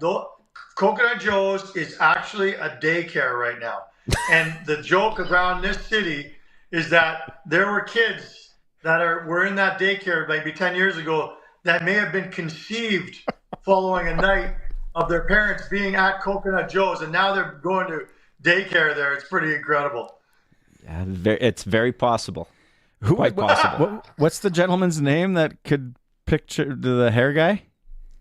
Was his Daryl Jans. Daryl Jans. Yeah, that guy should tour around and he'd make a lot of money. He'd be able to pinpoint out who's going to go bald at a young age. Well, he nailed it right on the head right there. So, okay. That's how you get 50 years in broadcasting with Daryl Jans. That's how good he was. Does he have a nice thick head of hair? He's got a pretty good thick head of hair. Yeah, like Eric. He had the pipes too, right? So like Eric, it's good hair. I can't believe you're at the '87 Canada Cup. Colson, are you waiting to chime in? Sorry. Yeah, I was going to ask Barney and Eric here. Pick your year of Stratomatic. In the last 20 years, you can pick your year. Which one would you go with? I would have played it in like 92, 93, in and around there. I just looked one up on eBay. 78. No, what is it? 2000 to 2001. $99. Could buy one. To buy a used one? Yeah. What's not new? Yeah. Well, that's what I'm saying. You can order them online from the site. It exists. Because it's just the cards. Yeah, so you can get, they make the last, since like 2001, they make any of those, so you can pick any of those year, or you can get the greatest of all time one, so you guys got the pick of the litter. WestJet's having a Black Friday sale right away. I might just book a flight to Calgary, might just nerd it up for a weekend, and just play it, you and I. Dude, I'm in my, I swear to God, I'll pay for two of my besties to come in. We'll have a four-man, we'll have our own Four Nations Cup. Four Nations Cup! We'll play it. We could probably order cards and assemble all the teams. Oh, I'm getting excited. I have all those old ones. Can you pull the picture up? 20 years in my basement. 20 years of them in my basement. But you know what? I would love to order a brand new one just to see how it's evolved or it hasn't evolved, whatever. Online, there it is. So look if anyone's watching the stream, the thing that when I pulled it up, I remember is the guy skating because they couldn't use they didn't have NHL. That guy's wearing like a cat's eye. The cat's eye mask that goalies would wear. He's wearing it as a forward. Now that's a T-shirt too. We should get that on a T-shirt. Oh, that'd be a great T-shirt. And I remember it so well. Tell me, is it Glen Falls, New York? Is that where they're still based? That's where you'd order them? Oh, I don't know. We'd have to check. Oh, he doesn't have it there. Okay, I thought he was on the website. Glen Falls, New York. Anyway, there's Stratomatic, boys. It's funny that there's probably 4 people listening that played Stratomatic. Okay, we get to regroup on Monday. I love it. On Monday, we're going to go over the forwards for Team Canada because I spent a lot of time on it and I got it 100% nailed to. I'll be 100% accurate on it. Monday's a holiday. We might have to do it Tuesday. Tuesday or Wednesday, we'll do it. Yeah, something to look forward to, buddy. Stratomatic, Glen Head, New York, still headquartered there. Glen Head? Glen Head. Boom. Oh, Eric. Love it. These segments, so they're going to cancel us because they go sideways. All right, talk to you next week. See ya. Maybe not. We'll be canceled by then. See you, boys. That's our NHL insider, Eric Francis. Stratomatic hockey. The Stratomatic, that's past my time. I'm like more Atari, ColecoVision, probably. Yeah, but it was the same. Like I said, it was the same time. It was just something different. It was a board game, and it was like he said. He kind of hit the nail on the head. I never played Dungeons and Dragons, but it was like Dungeons and Dragons for hockey. It's for Southie Mainline Chrysler, worth the drive every time. The new king of trucks in Southie, Saskatchewan. Right now, this month, up to $20,000 off MSRP on Ram 1500s, Dodge Durango, Jeep Grand Cherokees, etc. And the remaining 2023s have up to $13,000 off. That's the king of trucks in Southie, Saskatchewan, Southie Mainline Chrysler. Time for a break. When we come back, at some point in the next half hour, we're going to talk to the legend, Frank McChrystal. It's the all-new Sportscage, streaming at sportscage.com. The all-new Sports Cage is brought to you by Bronco Plumbing and Heating, where professional service is guaranteed. They'll treat you right. 781-2090.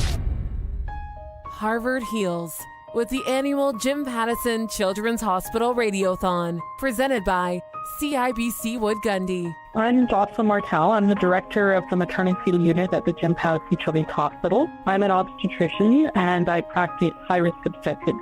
The maternal fetal medicine services at this hospital are for families that are identified to have complicated pregnancies and babies that are identified that require special needs. We receive patients and families from all over the province, and we're lucky to have very specialized care teams and equipment to assist in making the safest decisions and safest care plans for these families. This is an area of medicine that is changing frequently, and because this equipment has heavy daily use, it requires repair and replacement on a regular basis, and it also requires updating in terms of the technology that's out there to allow us to better interpret the fetal heart rate and make the proper decisions. I think that making a donation to the foundation for this type of equipment will help our growing Saskatchewan families have the healthiest possible outcomes, and we're all very grateful for that. Donate now. Call 1-888-808-KIDS. That's 1-888-808-5437. Hi, this is Kendra with Harvard Media. I'm at the Jim Pattison Children's Hospital with the Radiothon going on today, raising money for little lungs and little hearts. And I am joined here by Emily and little Casey. Can you describe what it was like to find out that there was an issue with Casey's heart? Yeah, it was definitely tough news to receive. We weren't sure what it all meant at first. We just got told that he has an irregular heartbeat. So the doctor wasn't too sure what that meant, if it was going to lead to something more extreme or not. So we weren't sure if we would be living in this hospital once he was born, or if we'd be back, or if he'd have to have surgery on his heart. So yeah, everything was kind of up in the air and unknown. Mm-hmm. So can you talk a little bit about how important it has been to have a facility and a dedicated maternal and children's hospital right here in the province? Mm-hmm. Yeah, so we, at his 20-week ultrasound, that's when we found out everything about his heart. And then I continued to have 14 follow-up ultrasounds after that in the children's hospital. So I was in the maternal fetal ward upstairs. And so, yeah, just even that, maternally, to have that specialized care was huge. To be able to know that I was comfortable and safe and that they had my baby's well-being in mind. Yeah, it was huge. And then afterwards, after he was born, he was in the NICU for 3 days, which isn't very long, but the care that he received was just so good, and you could tell that the staff care and that, yeah, the specialized care was huge. Absolutely. So cute as a button. He looks like he's almost ready to go to sleep, but other than that, how's he doing? He's doing good. Yeah, he was in the NICU for 3 days and then came back for some follow-up ECGs and stuff like that. But since then, he's 5 months old now, and everything with his heart is cleared up. So, yeah, he's a healthy, happy boy now. Love to hear it. Yeah. So obviously a lot of important work being done here at the Jim Pattison Children's Hospital, and you can contribute. Visit pattisonchildrens.ca or get your donation now, 1-888-808-KIDS. When it comes to duct cleaning, call Bronco Plumbing, Heating, and Cooling. They'll clean out the dust and debris that builds up over the summer. When you need protection, they offer a monthly plan for homeowners to get regular service done on their AC and furnace, as well as plumbing. And when it comes to furnace servicing, it's never too early to get that done too. Bronco will service your furnace and have you ready to go before winter hits. Consider it today, so you can rest easy tomorrow. Learn more at broncoplumbing.com. Hey Rider Nation, this is Dave Thomas, voice of your Saskatchewan Roughriders. It's the playoffs. That means the games are bigger, and so is the 50-50. Huddle up to riders5050.ca and you can watch the jackpot grow and get your playoff 50-50 tickets. It's a big Rider Nation touchdown with the playoff 50-50.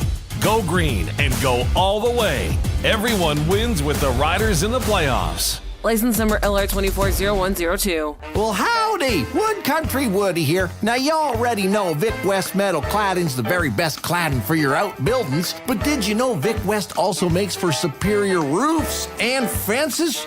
Yes, sir. Durable hardware and comes in abundance of great colors and really just takes the whole darn cake. If it needs metal cladding, make it Vic West from Wood Country in McLean, Estevan, and Tisdale. Your home is your castle. Shop online, wood-country.com. It's been a long day. I don't want to cook. Oh, I'm going to surprise the family with a pizza night. Oh, I'll be a hero. My family might actually pick me up in celebration and carry me around the kitchen, and they'll chant my name, and I'll be celebrated until the end of time when I... This isn't Western pizza. I thought you loved us. Don't pizza fail. Get what they want. It's gotta be Western pizza. Big on toppings, big on taste. And get it hot and get it fast. Western pizza. Full bore? What does that even mean? Like a full animal? I guess it's better than a half bore, especially if you're the boar. Or is it a full bore like every team's meeting? What's never a bore is driving on slick Saskatchewan winter roads. At least your local Cooper tire dealer carries Cooper Discoverer True North winter tires. Cooper Discoverer True North winter tires provide exceptional grip and traction in the snow and ice. See your local Cooper tire dealer for Cooper Discoverer True North winter tires. Welcome back to the all-new Sports Cage. Connect with the show. Call 1-866-767-0620 or text 306-936-6262. You get home from work. It's on the Sports Cage, streaming sportscage.com, as always, around the home of football in Saskatchewan and 620 CKRM. Barney Shinkaruk and Craig Adam today. And we just talked a lot of hockey with Eric Francis. We're going to go back to football talk here. And I am absolutely pumped that we got this guy on the show. It's a big week for football with the Huskies and Rams. Back out on the Western Pizza guest hotline. If you're watching the stream, you see him there. Legend, Frank McChrystal, joining the Sports Cage. Frank, I got to first off say you were worried about you weren't able to figure out the streaming thing. I think you baited me in just like your old coaching days. I bought that and you went right over my head. No, I think it must be very easy because I got it without too much trouble. So, what's Frank McChrystal up to these days? Well, I have people ask me that all the time, but I don't do very much. I get up and have a coffee, watch the news, go for a walk, and then a lot of my days are filled up with hanging out with my grandkids who are actually downstairs. I'm up in my office upstairs here, and I got two grandkids downstairs. So, hang around with them most of the time. Go for coffee with guys sometimes. So Yeah. Are the grandkids like football age yet? Playing the game? Not yet. I've got a 4-year-old grandson, and I've got a almost 2-year-old granddaughter and another almost 2-year-old grandson. Well, that 4-year-old can start playing flag this spring, I think, and then you should coach and then just scare the snot out of everybody when you walk on the field. No, I don't think so anymore. Actually, he did play flag football this year, and it was good. Yeah. It was fun. Yeah. Oh, it's a great league. Hardy Cup Saturday in Saskatoon at Griffith Stadium, a field that you know quite well from your days. 22 years since we've seen the Rams and the Huskies play in this game. Is that surprising? It's taken that many years to have these two back in this clash, Frank? I don't know.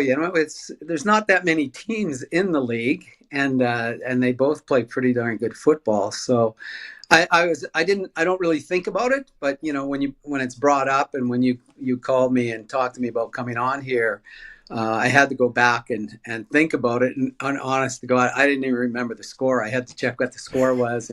All of those things. I had coffee on Wednesday or yesterday, I'm sorry, with Bernie Schmidt.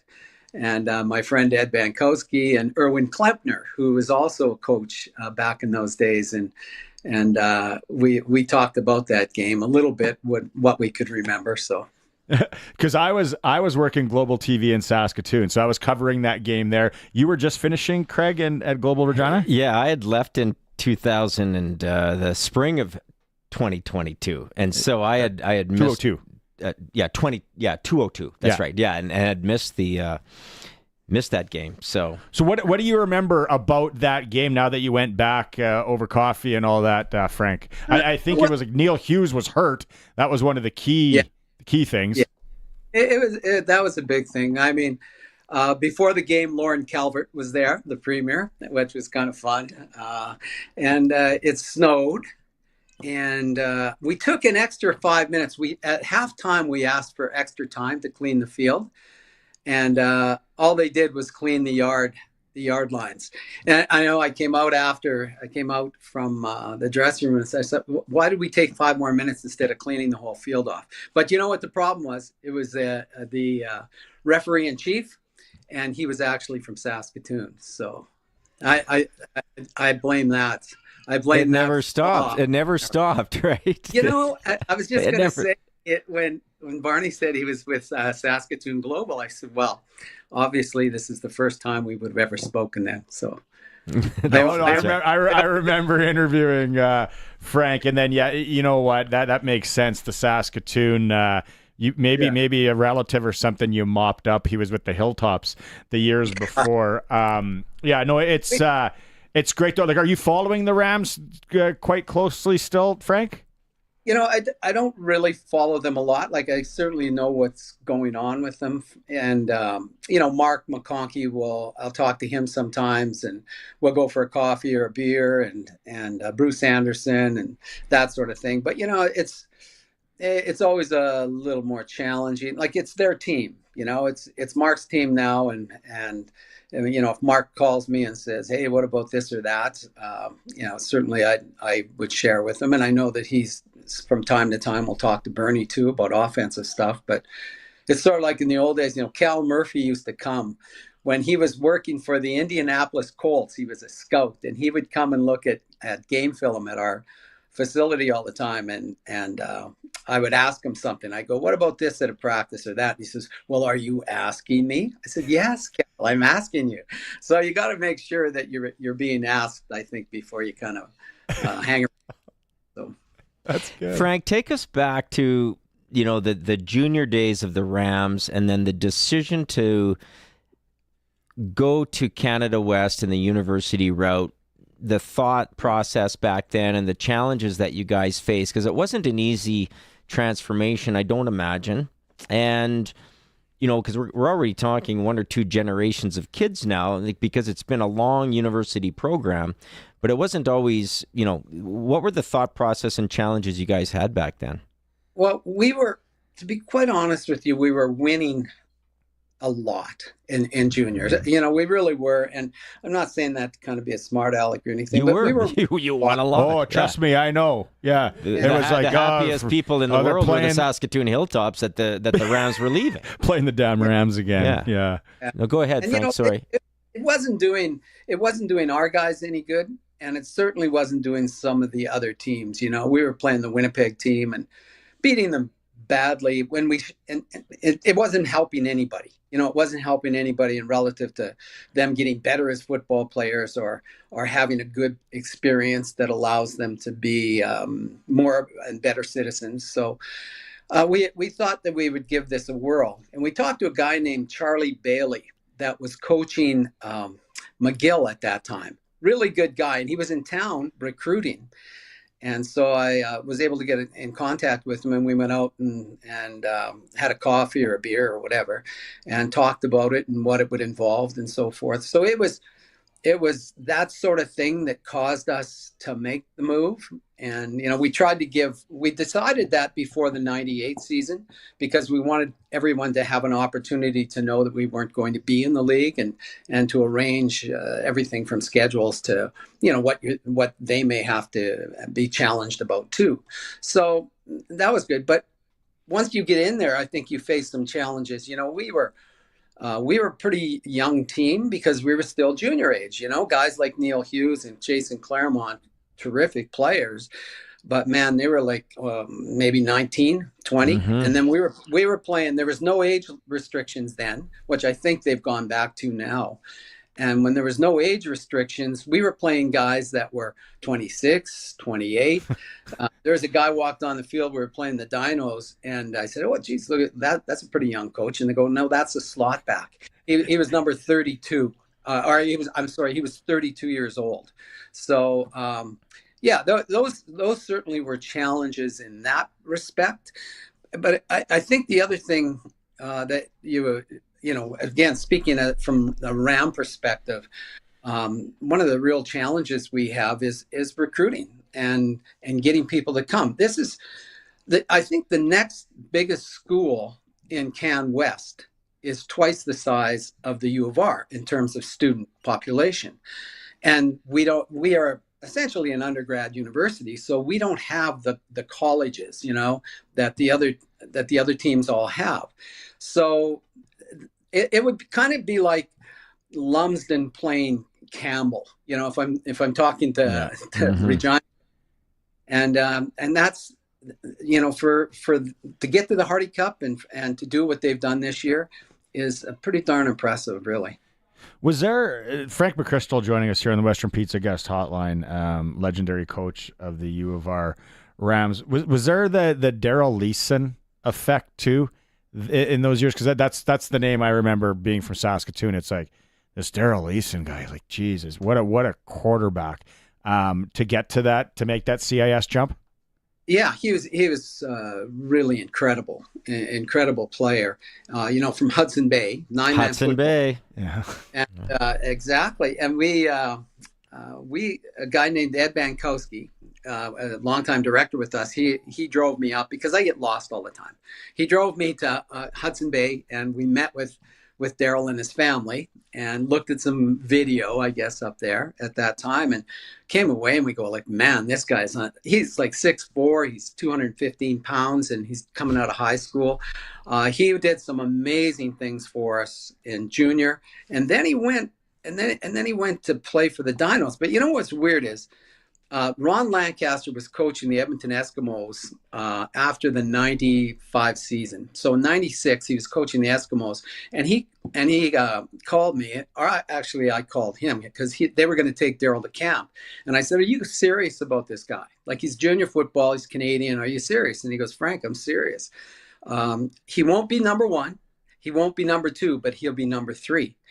And Daryl went up there and had a pretty solid camp and did well in an exhibition game here in Regina, but he chose to go to the Dinos, which was really weird. The UFC went to the Dinos, and I think he played a season or 2 seasons there, wasn't getting the shot that he wanted to, and then decided to come back to us, and certainly carried us through some great things through 2000, 2001. Yeah, he was so good.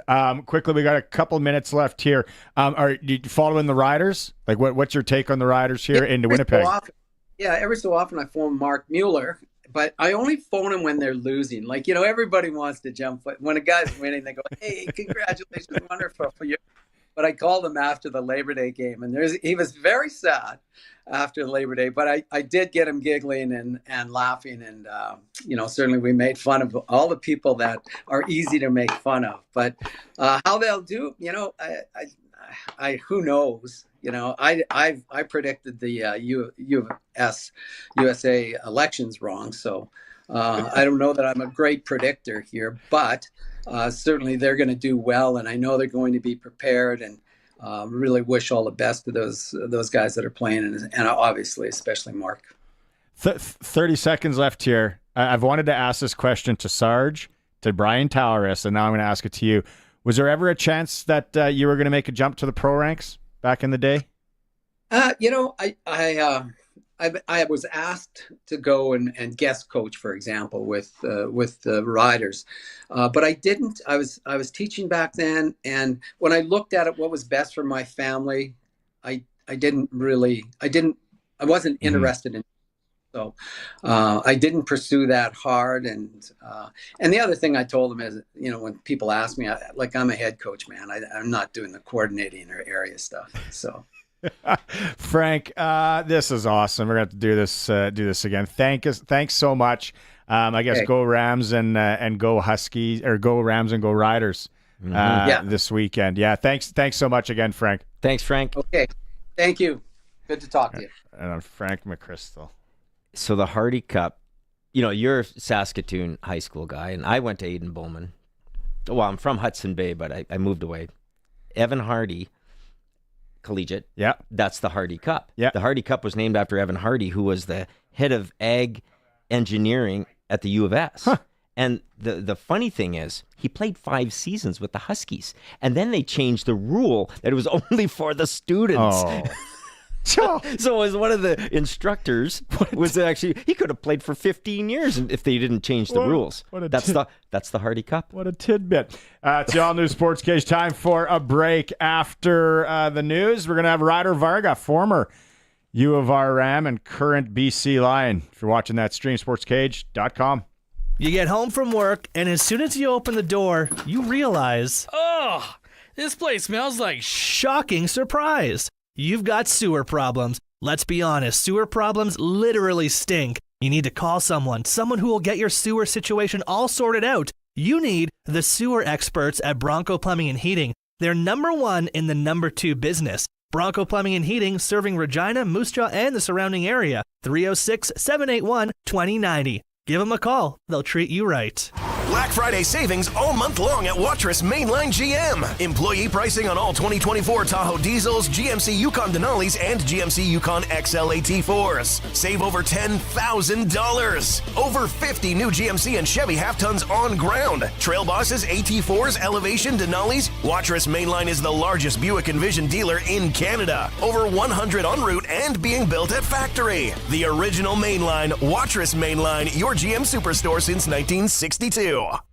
Hey Rider Nation, this is Dave Thomas, voice of your Saskatchewan Roughriders. It's the playoffs. That means the games are bigger, and so is the 50-50. Huddle up to riders5050.ca and you can watch the jackpot grow and get your playoff 50-50 tickets. It's a big Rider Nation touchdown with the playoff 50-50. Go green and go all the way. Everyone wins with the Riders in the playoffs. License number LR240102. He's had it again. Matt's sharpening his pencil to save you big money at Matt's Furniture. Now till November 20th, save more with Maytag. Check out the Maytag front load washer with extra power and 12-hour fresh span option for just $11.99. Get it in white or upgrade to Volcano Black for $100 more. Or the Maytag front load electric dryer with extra power and quick dry cycle, which also comes in Volcano Black for an additional $100. Matt's Furniture in Fort Capel, Kamsack, Melville, and Foam Lake, or online at mattsfurniture.ca. What type of vehicle should you use for a fall hayride? I bet you're going to be punny. An automobile? Ugh. Whatever type of vehicle you drive, fuel up at Sherwood Co-op gas bars. As a member, fueling up means sharing in the equity. Buy a car wash or some snacks from the C-store. It's like putting money in the bank. You better believe it. Sherwood Co-op gas bars. We are members. We are owners. We are Sherwood Co-op. The Gleaner S98 is the culmination of a century of unique design and performance, adding more harvest performance through operator comfort, new technology, and simplified serviceability. The Gleaner S98 is a combine designed to propel your business forward. Gleaner's simple design drastically reduces compaction and increases fuel savings. Learn more about the Gleaner S98 at Nick's Service in Emerald Park or visit them online at nickservice.com. Hey Rider Nation, this is Dave Thomas, voice of your Saskatchewan Roughriders. It's the playoffs. That means the games are bigger, and so is the 50-50. Huddle up to riders5050.ca and you can watch the jackpot grow and get your playoff 50-50 tickets. It's a big Rider Nation touchdown with the playoff 50-50. Go green and go all the way. Everyone wins with the Riders in the playoffs. License number LR240102. Hey, farmers, ranchers, and producers. The Acres for Education campaign by Agriculture in the Classroom Saskatchewan is challenging you to invest in your farm's future by donating to agriculture education. Students today are our future workforce and consumers. Your donation will get students out of the classroom, giving them real-life experiences that will shape their views on agriculture, help inspire today's youth, and build a resilient agriculture future. Donate at aitc.sk.ca/acres for education. Hi, I'm Terry at Powerlift Doors. We're a family-owned company that prides ourselves on serving all of Saskatchewan with the highest quality product. Here at Raymore, I will personally design, engineer, build, and install your hydraulic door to make sure it's done right. From small to extremely large, farm buildings to airplane hangars, new build or retrofit with the least loss of headroom in the industry. Check us out today at sask.powerliftdoors.com or give us a call at 1-888-692-5515. It all started with a magic show in the garage. I'll now pull a rabbit out of my hat. It all went downhill from there when the magician, instead of a rabbit, pulled a rat out of his hat. Oh my, run kiddos, run! Call Busy Bee Doors. They can fix or replace any commercial or garage door. They've got some magic of their own. Benson, has anyone seen a rabbit? Busy Bee Doors, the garage door specialists.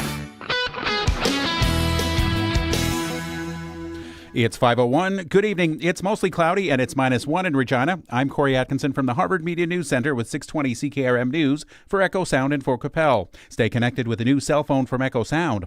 Call 306-332-6711. RCMP say 3 people died in a 2-vehicle collision south of Swift Current yesterday. A 41-year-old female driver, a 14-year-old female, and a 13-year-old female passenger were all declared deceased after a crash on Highway number 4 near the intersection of Highway number 363, about 6 kilometers south of Swift Current. All of the deceased were from the Swift Current rural area, and their families have been notified. The adult male driver of the other vehicle, an SUV, was taken to a hospital with non-life-threatening injuries. Swift Current Rural RCMP continue to investigate with the assistance of a Saskatchewan RCMP collision reconstructionist. Saskatchewan Premier Scott Moe says he's asking the federal government to intervene and stop a labor disruption at British Columbia's ports. Employers at most of BC's ports have locked out their workers in a dispute involving roughly 700 unionized foremen. Moe says in a letter to federal government ministers, the lockout would harm Saskatchewan's ability to export goods. He says Ottawa should step in to get the ports working again. An executive member of the American Human Rights Council says he expected many Arab Americans in Michigan to vote for President-elect Donald Trump. Imad Hamad says that stemmed from frustrations of how the Biden-Harris administration has handled the war in Gaza. Well, no surprise that Dearborn Heights, and City of Hamtramck voted all for President Trump. I think that there were a clear indication that this community was truly upset, angry at the Biden-Harris administration.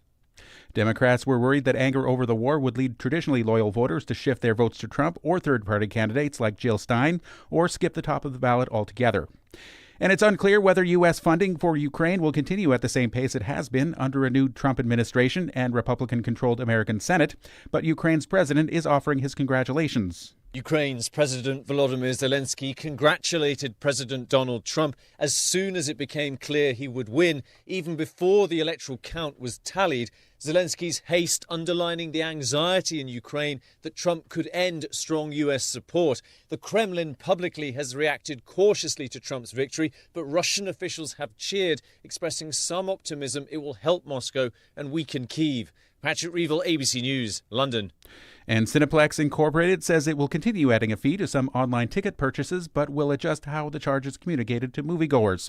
The $1.50 fee that some customers face when booking tickets online was the subject of a recent competition tribunal case that ended with a $38.90 penalty, which Cineplex CEO Alex Jacobs says the company is appealing.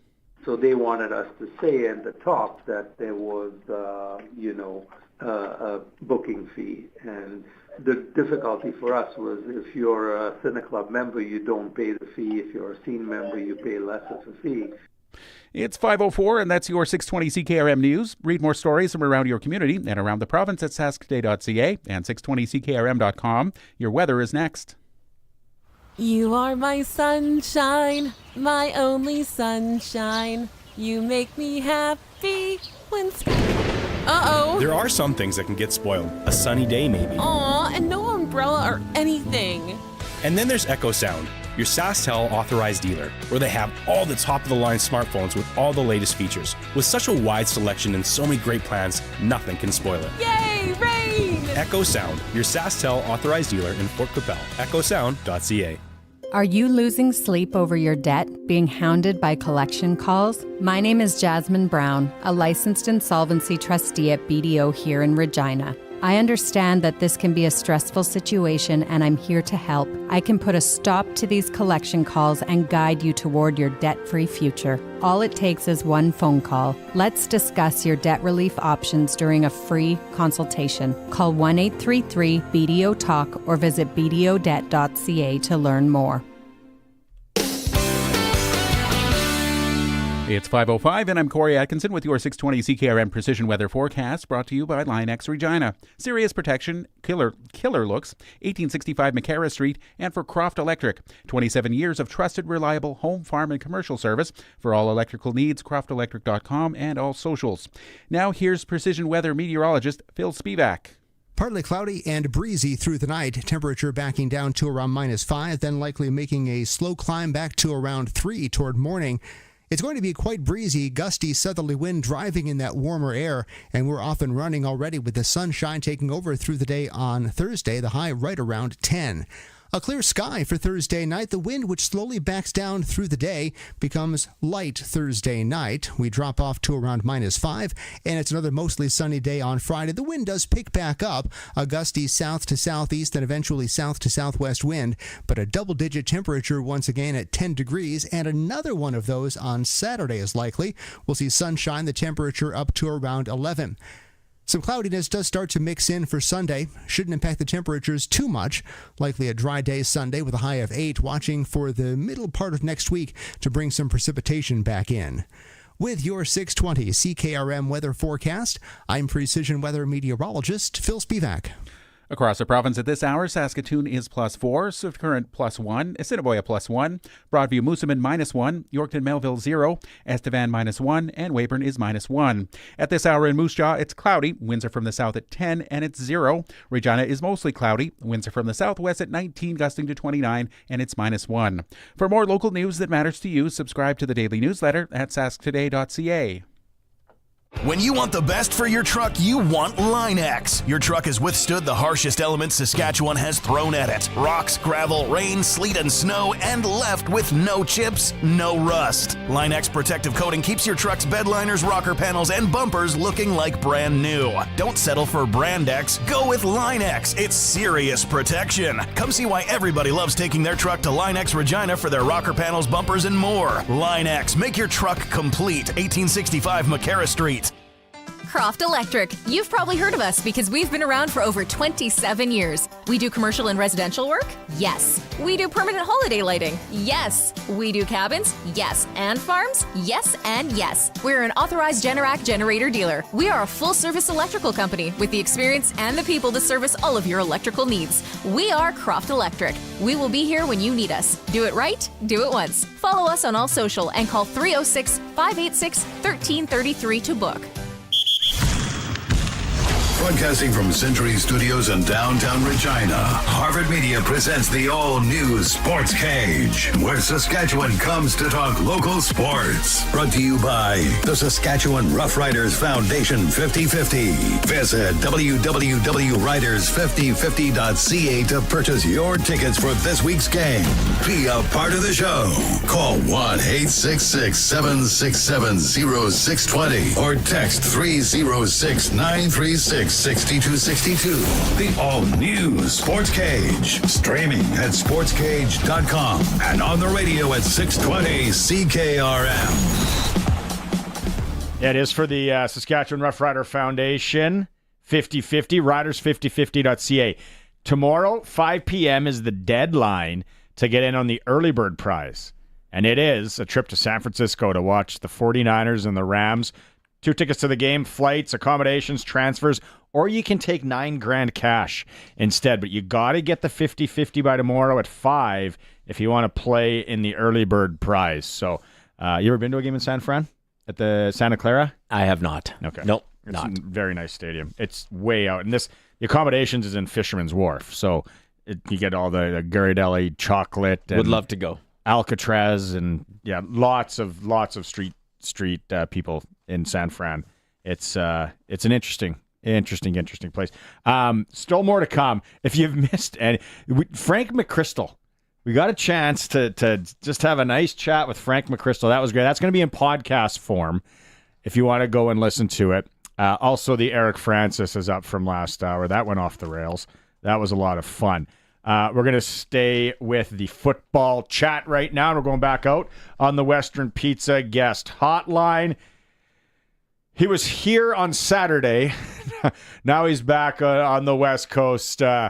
Former U of R Ram, current BC Lion, Ryder Varga joining us. Hey, unfortunate. Didn't work out for you guys Saturday.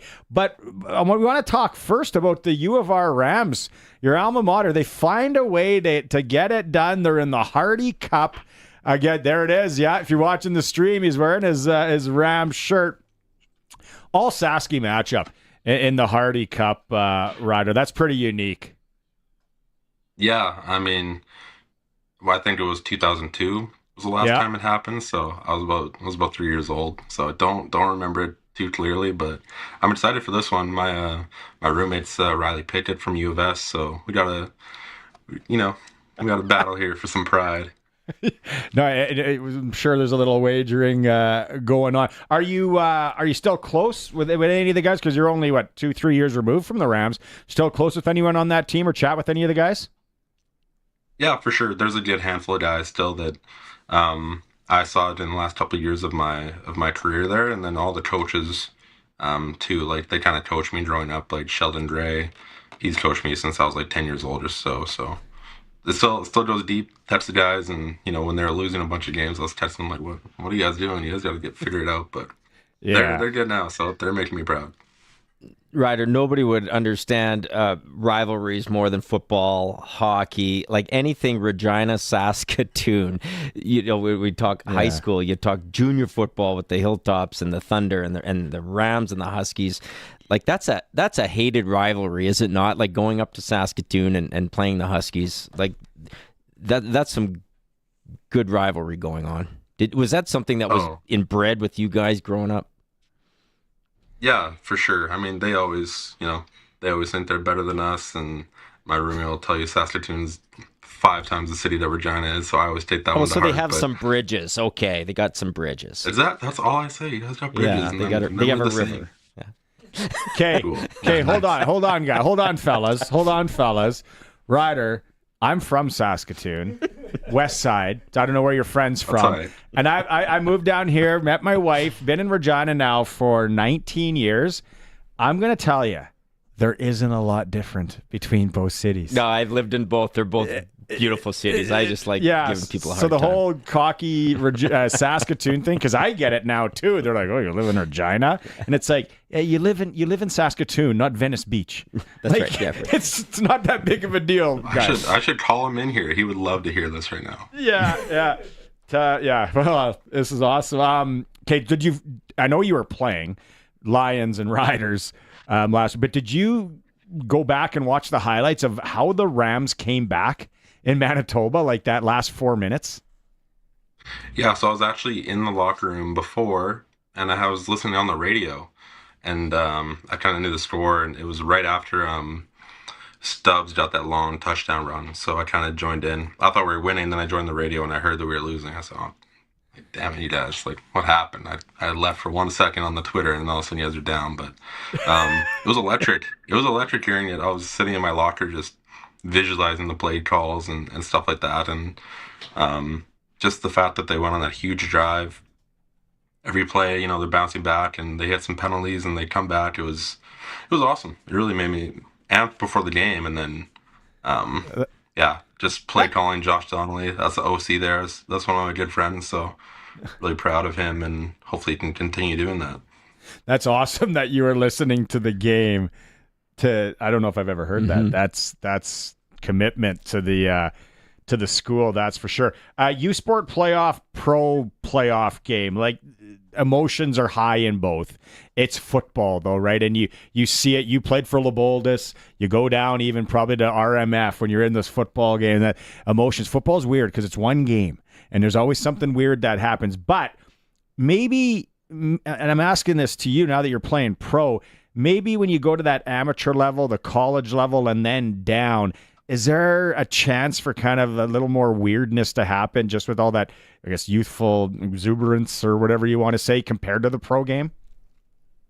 Yeah, I mean, football's football. Like, anything can happen at any level. Just, when the younger and less experienced, levels tend to make more mistakes. Yeah. So I'd say they're more prone to have like a wonky game or what have you. But it's always good football no matter what. So everyone's fully in 100%. So.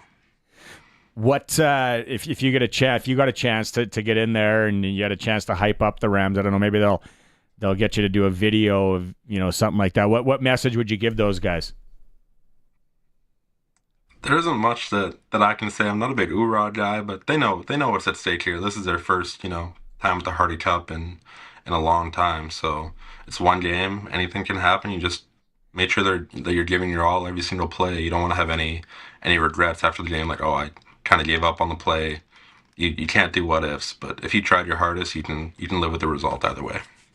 So yeah, a couple of years removed from college football. What's been the biggest difference, I guess, moving up and the biggest challenge, obstacle for you moving up to that that pro level? I would just say the biggest obstacle is definitely just the athleticism up in the CFL. I mean, most of the American guys have been in the NFL or had their little stint in the NFL, and it's like every kick returner, every punt returner, every running back is like the best athlete I've ever seen. Where in like college, there might be like one or two running backs in the lead where I'm like, hey, like I really gotta lock in if I'm trying to tackle this guy, but the other ones are, they're just average, like great athletes, but not making you look silly on the field. But everyone in the CFL can make you look silly, so that's the biggest difference. Yeah, let's go to last week's game. Hey, I thought you guys played a good game, right? The Riders seem to be hitting stride at the right time, mojo going. Question for you: when you guys found out that Armstead and Ouellette were both going to be in the lineup, both playing, did that change the Lions' game plan at all? Did you get to be a little more cautious, obviously, with both guys back there? I wouldn't say that to change our game plan at all. I would just say that you have to be cognizant of who's in the backfield, because Ouellette and Armstead are two completely different runners, right? Like, if Armstead wants to try and break to the edge and stretch out the field, then he has the speed to do that. But Ouellette, we weren't as scared of him going east-west. It's just when he goes north-south and he has a hole, it's you got to earn your check there in the hole with him. So yeah, that's for sure. Interesting year with like VA and Rourke and everything in BC. Was it hard to silence that noise, like from the media and everything else? Well, for me, it wasn't that hard because they're not pressing me about it every day, but I'm sure the coaches and the quarterbacks that got asked every single day about, what's going on and how they feel and what the plan is, I'm sure that kind of wore on them a little bit, but you kind of just have to lock in to do your own, control your own, 10 square feet that you have in the organization. So. What is your roommate there from Saskatchewan? What do you do in the off season now? What's the off season hold for Rider Varga? Well, I'm gonna go back home right away. Actually, tomorrow I got my flight booked, so go home and just spend some time with my friends and my family I didn't see through the whole summer, and chill out for a while. And then before I know, I'll be training again and getting ready for training camp in May. So, but when does training camp start? Off while I have it. When does training start for you? Or like second week of May is when training camp is, but I'll start training probably in December. I'll get the itch again, but don't want to get into it. So don't want to get back into it too quickly. Obviously, we're heavy on the Rams here. We're going Rams. Are you going up to Griffith? Or are you just going to watch it? Or I'm gonna make the trip. We got right on. I pulled some strings. Yeah, we'll be good. Being a Regina boy and a Saskey boy, now that the Lions are out, do you maybe root a little bit for the Riders going into Winnipeg here? I can't even. I hope everybody loses, is what I hope. That is a great answer. I don't know how they're going to do it, but I think everyone's going to lose. I don't think anyone will win the Grey Cup this year. Answer. Do you have a prediction, though? Even a prediction? I think every one of them could win it. I honestly have no idea. I feel like last year it was a lot easier to see before a game even started, like who's going to win it and be pretty confident. This year I feel like it's been really anybody's game, any given game day. So I honestly have no idea. It's too bad. I just thought of this. It's too bad you're coming home that Leboldus couldn't pull it out. They lost to Campbell in the city final last week. But Leboldus is young. They say they're going to be a wagon for a couple of years here. That's what I heard. My buddy told me they're going to be a wagon next year. So hopefully they can catch a couple of games. You know who's not going to be a wagon this year is our New England Patriots. I see you wearing the Patriots hat there. It's tough, but you know what? We had our run. It's okay. We had our run. Now we're rebuilding. Drake May's legit. I love Drake May. It's just the play calling and go down the list. About everything else needs to get changed. But Drake May's a stud. I love Drake. I know. I just worry because I thought the last guy in the first year we had a stud too, and then. But yeah, play calling, everything will turn around. Okay, well, travel safe back. Travel safe up to Saskatoon. Let's hope the Rams can do it up there. Thanks for joining us. Thank you very much for having me. Right on. That is former U of R Ram, former Leboldus Golden Sun, former U of R Ram, and current BC Lion Ryder Varga joining us. Well, I'm not surprised. When he's making the jump, the speed. The skill, he doesn't have to learn the Canadian game like, a lot of the former NFL guys that are coming down, having to learn an extra guy in the field, motion in the backfield, all kinds of stuff. They've got to learn. They've got the skill and athleticism. It's learning the plays and stuff like that. And then going from junior and college up to the pro ranks to a lot of other distractions, right? You've got way more stoppage in play. You got commercial breaks. You got all, I know you have radio timeouts and stuff like that, but it's just, you really got to keep your head in the game. And then you start getting married, start having kids, start having to worry about, there's so many other things. And that pro level, he's still, young paying enough. bills. He's got his buddy, him and Curtis were talking about video cards or something. So to be that young again, not have to, how am I going to get the kids here? How am I going to get them there? What's my wife? Oh, she's no.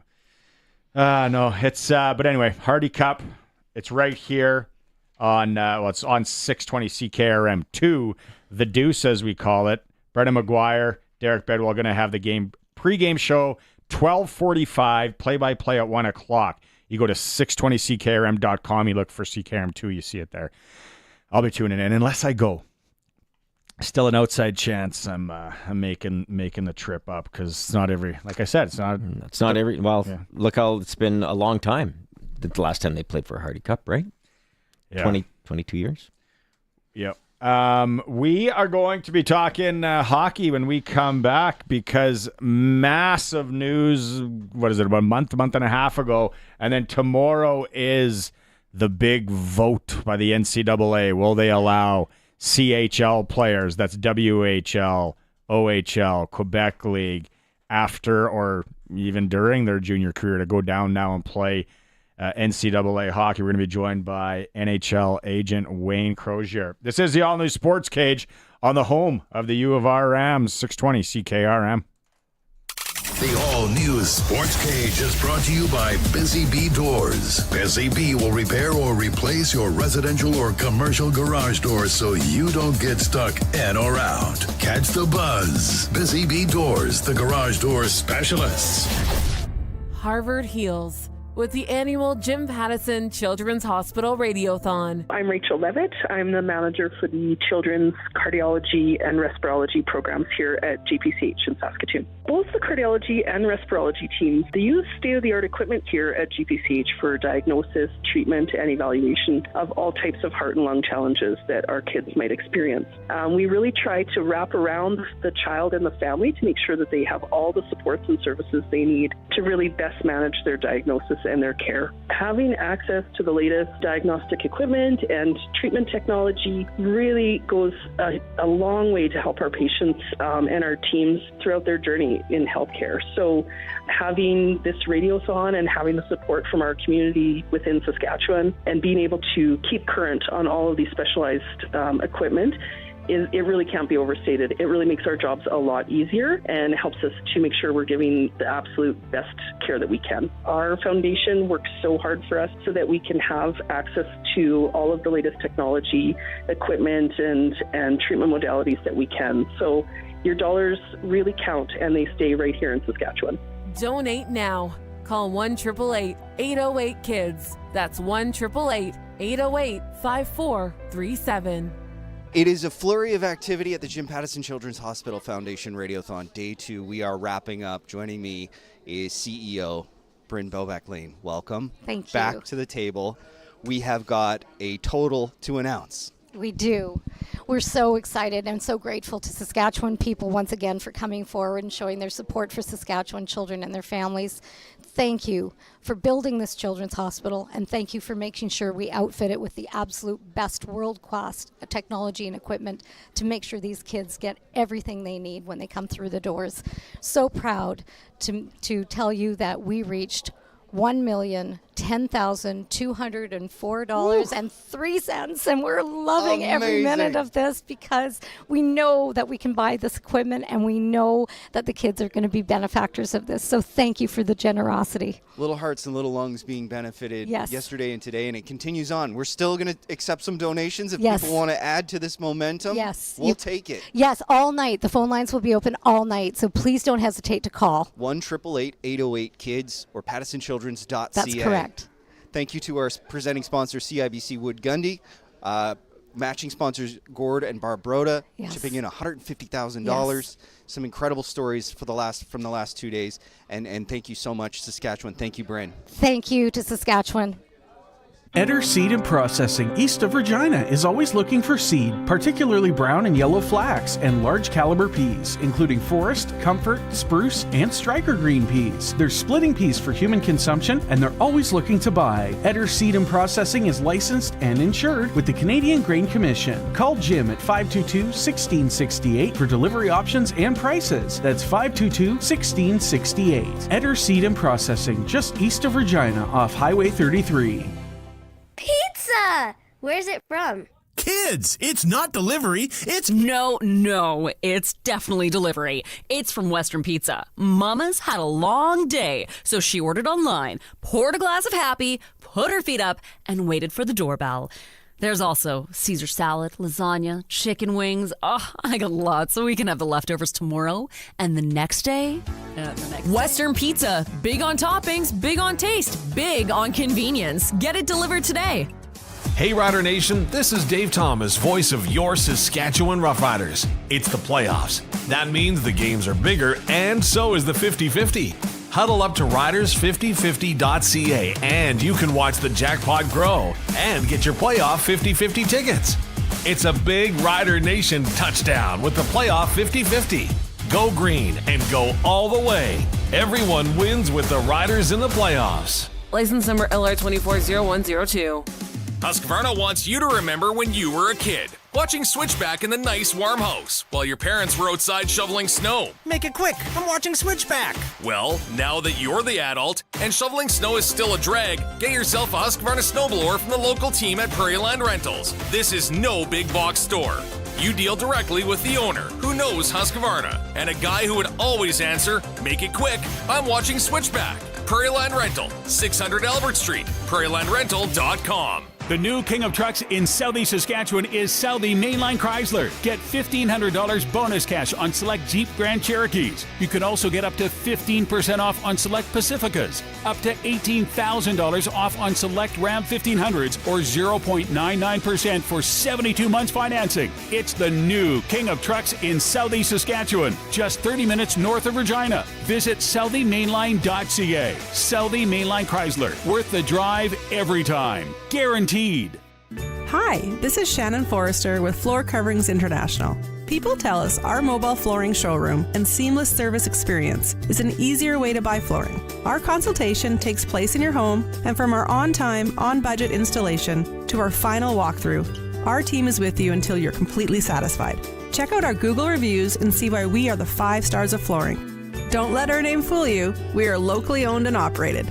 Visit floorcoveringsinternational.com today. The all-new Sportscage is live streaming from our Century Studios in downtown Regina. Watch now at sportscage.com. Be part of the show by texting 306-936-6262. 620 CKRM.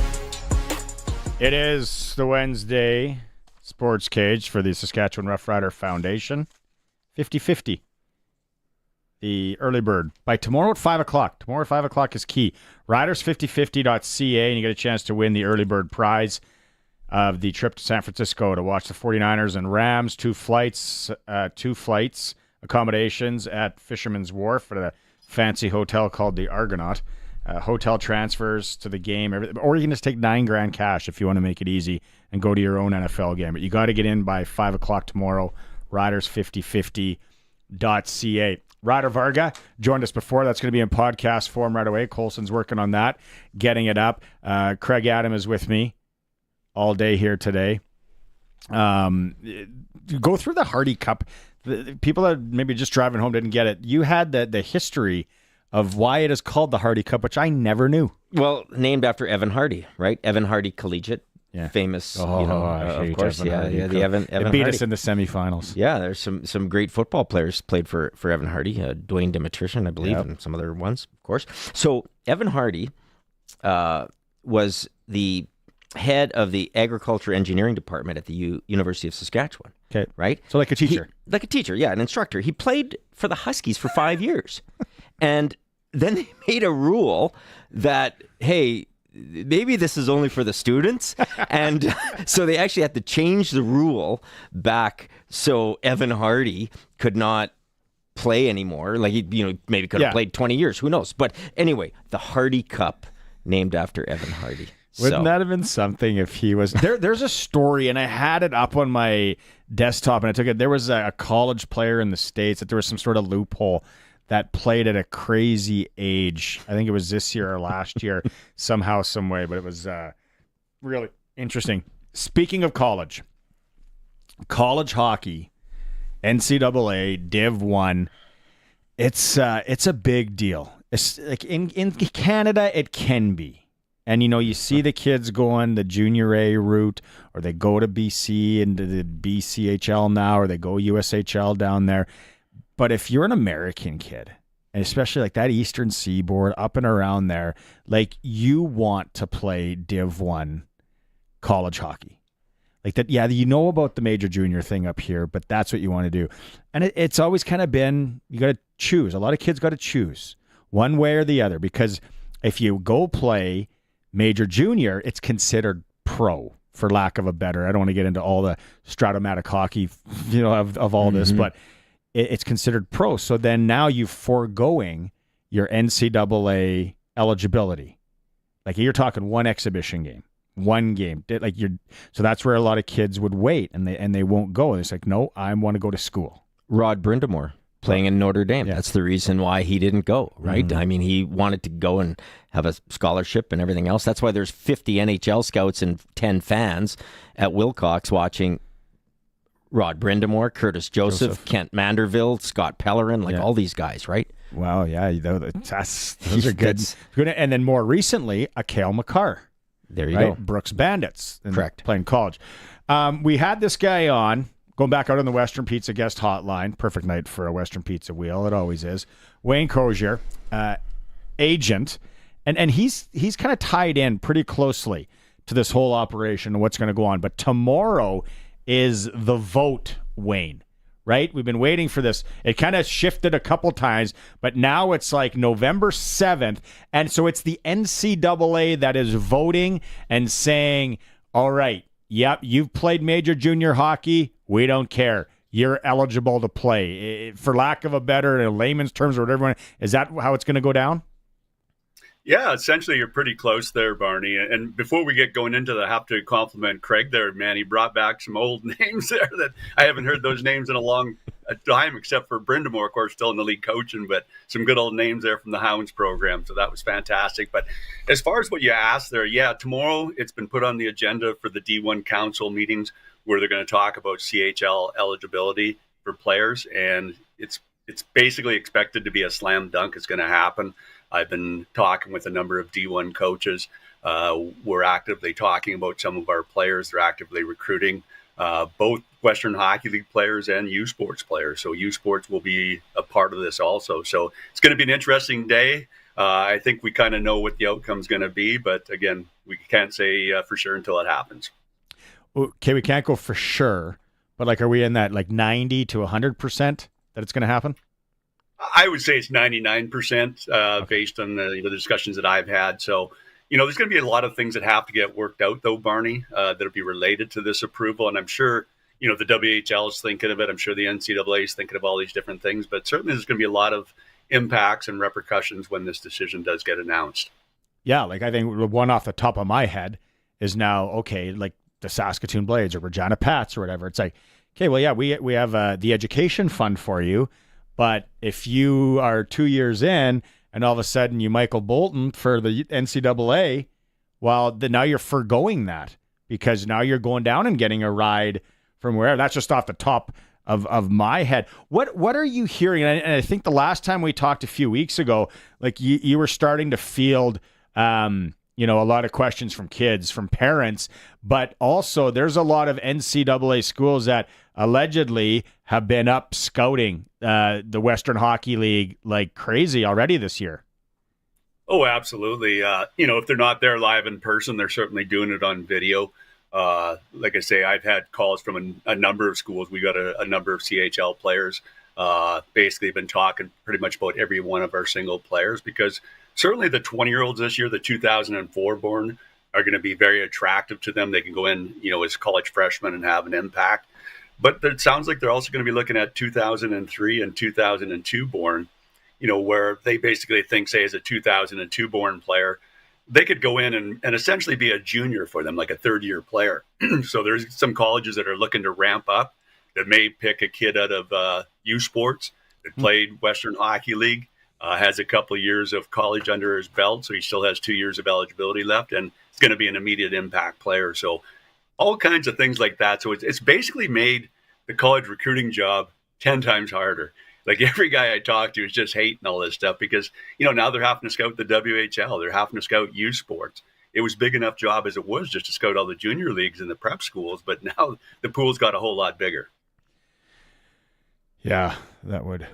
What you start thinking of, say, the SJHL, AJ. One of the reasons that they can attract some players because of that was exactly that reason, is the ability to go down there. Does that make their jobs that much harder? Yeah, it's going to be interesting what's going to happen to Junior A, Craig. I'd have to assume what's going to happen is that, the elite players will now not hesitate to go to the Western Hockey League here in Western Canada. There's no reason to stay behind and play Junior A unless you just want to stay more local. Say you're a BC kid and still prefer to play in the BCHL or something like that. But I would anticipate that in 95% of the cases, the best players are going to go to the Western Hockey League because they now will have that pathway to college hockey. And so there's going to be a lot of shifting go around and stuff, as far as when this shakes out, and every league's going to be impacted a little bit.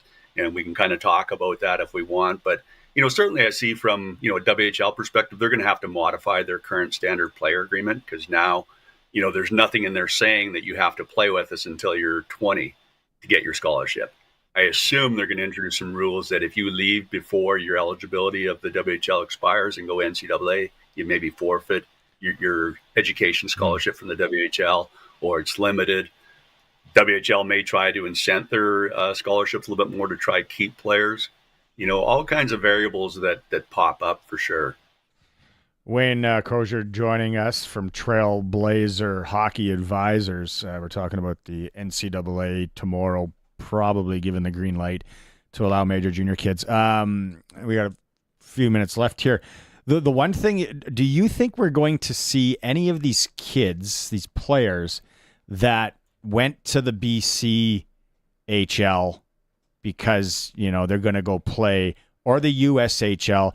Do you now see, we're in November here, we're still early, some of them saying, all right, you know what, I'm going to the dub, which for some of these WHL teams might be, talk about a windfall. Yeah. No, there's examples already of players that have come left from the USHL. I think there's been a couple kids that rejoined the Ontario Hockey League. I think there's one kid in the Western Hockey League. I can't recall his name right now. He's left the USHL and joined a Western Hockey League team. Now, the BCHL is going to be a little bit different because they're now non-sanctioned, so don't fall under Hockey Canada. And there's a rule that if you play in the BCHL past September 30th, you have to reapply to Hockey Canada for reinstatement. Now, our experience with that is Hockey Canada has been very difficult with that, and I don't think anybody. And I kind of anticipate this year the same thing. So I think it would be hard for kids to leave the BCHL this year and join the Western Hockey League just because of that reason. I'm sure there's a lot of WHL teams that would love those kids on their team, but it may be delayed just due to that Hockey Canada rule. I got a text message in here. Noah Kosick left USHL for the Calgary Hitmen, and he's already committed to Michigan. So the Calgary Hitmen getting a solid hockey player.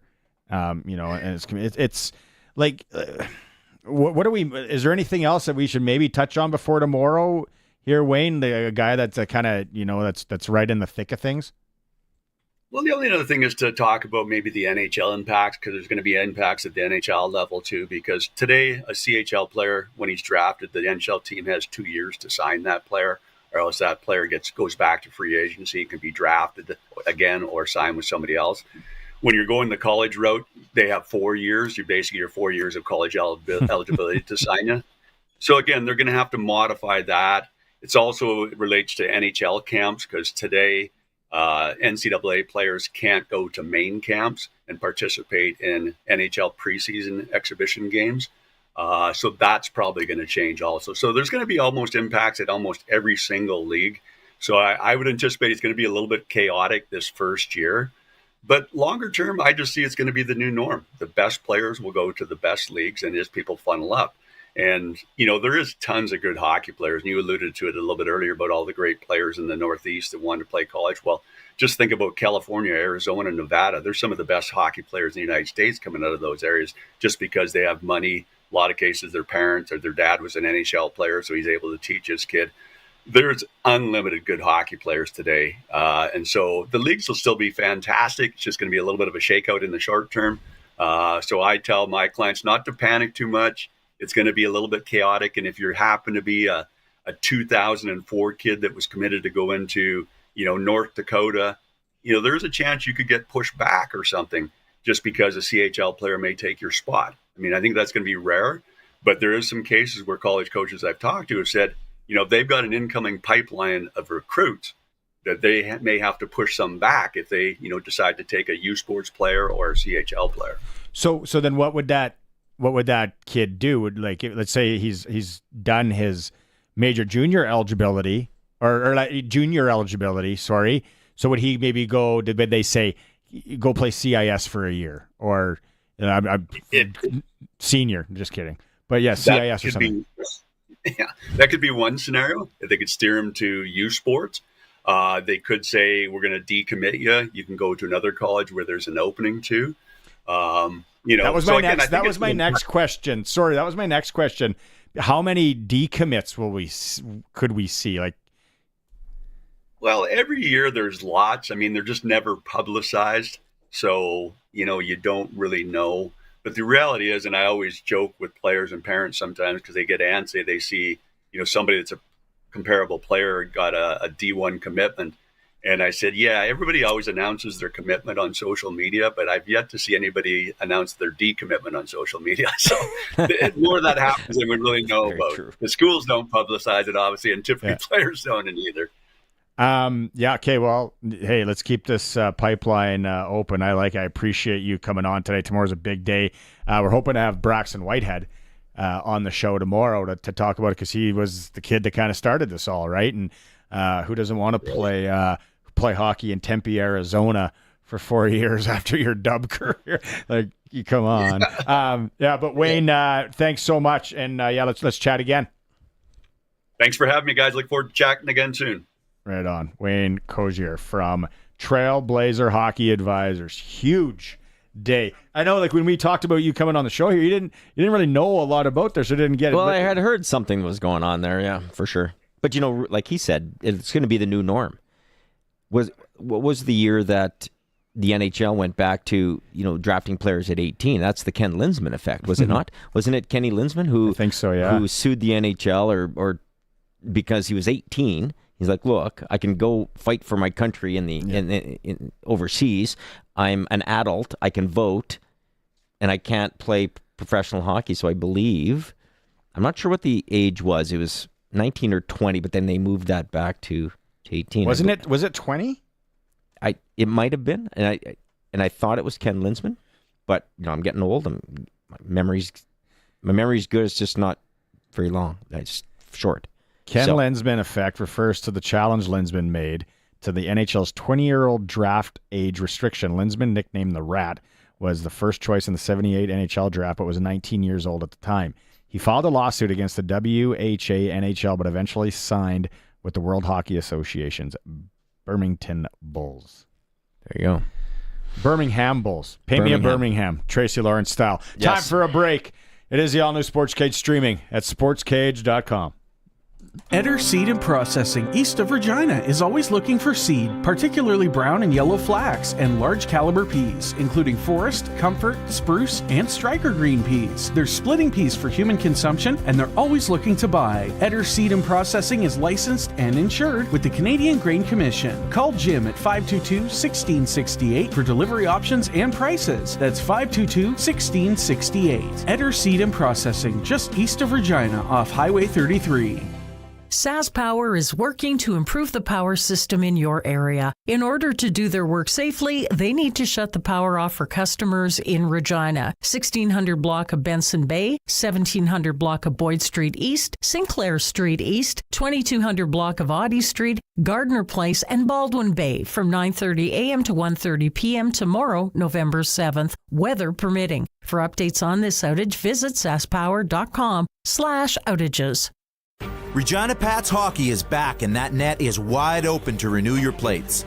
When you take that big slap shot, do it online with Dusick and Barlow. Request a quote for anything you need. It's a true breakaway, and as easy as it is for the Pats to score that winning goal. When it comes to online plate renewal, there's no high sticking involved, just the most valuable players in the game. Your local Regina insurance brokers, Dusick and Barlow. Local owners, local business, saskinsurance.com. The team of experienced farmland real estate agents at Shepherd Realty in Regina has just listed for sale 13 quarters with a yard site near Gravelburg, 4 quarters of farmland with a yard site near Crane Valley, 3 deeded grainland quarters with 4 quarters crown lease near Scout Lake, and 1 quarter of grainland near Mossbank. To learn more, or if you're considering selling your farm or ranch property, call Shepherd Realty at 352-1866. shepherdrealty.ca. Hospitals of Regina Foundation Home Lottery early bird deadline is midnight Friday. What if you win the Echo Lake Cottage early bird prize worth $775,000? This lakeside Ripplinger-built cottage is awarded fully furnished, decorated, and landscaped, plus $10,000 cash, and be in for the $1.4 million grand prize package show home. Early bird deadline midnight Friday. Buy now at hrfhomelottery.com. License LR24-0046. Anytime you see something our listeners should know about, call or text us. 306-936-6262. Driven by Capital Ford Lincoln, Saskatchewan's #1 Ford retailer. CapitalFordLincoln.com on 620 CKRM. Welcome back to the all-new Sports Cage. Connect with the show. Call 1-866-767-0620 or text 306-936-6262. Welcome back to the all-new Sports Cage. It's Barney Shankara, Craig Adam, and CNC with you. Everything in podcast form if you missed any of it. We had Ryder Varga, we had Frank McChrystal, Eric Francis, Dave Thomas. It's been a busy show. Hockey fans, or Edmonton Oilers fans, more importantly, if you haven't heard, Connor McDavid is back in the lineup tonight as the Oilers take on the Las Vegas Golden Knights. That is one of how many games on the slate tonight? I was looking at the old betting sites. We have, Oilers. They're not giving me the odds on that one. See, that's funny, eh? I like that. That's major. Connor McDavid's changing a line, changing on what you want to do. And then when we talked to Eric Francis about the Flames, massive rebuild there, but yeah, exciting. And Montreal, I think Montreal. I don't know if you're what team are you Montreal I'm a guy? fan, yeah. I'm a fan. But Montreal fans, like they weren't supposed to be this bad. They're bad, right? But they shouldn't be. Shouldn't be. Should be in the middle there somewhere. No. Well, yeah, I guess you look at every team thinks that they have high expectations going in, and you look at the Oilers and it's like, oh, okay, well they're only 2 or 3 wins out of first place, but they're only 2 or 3 wins.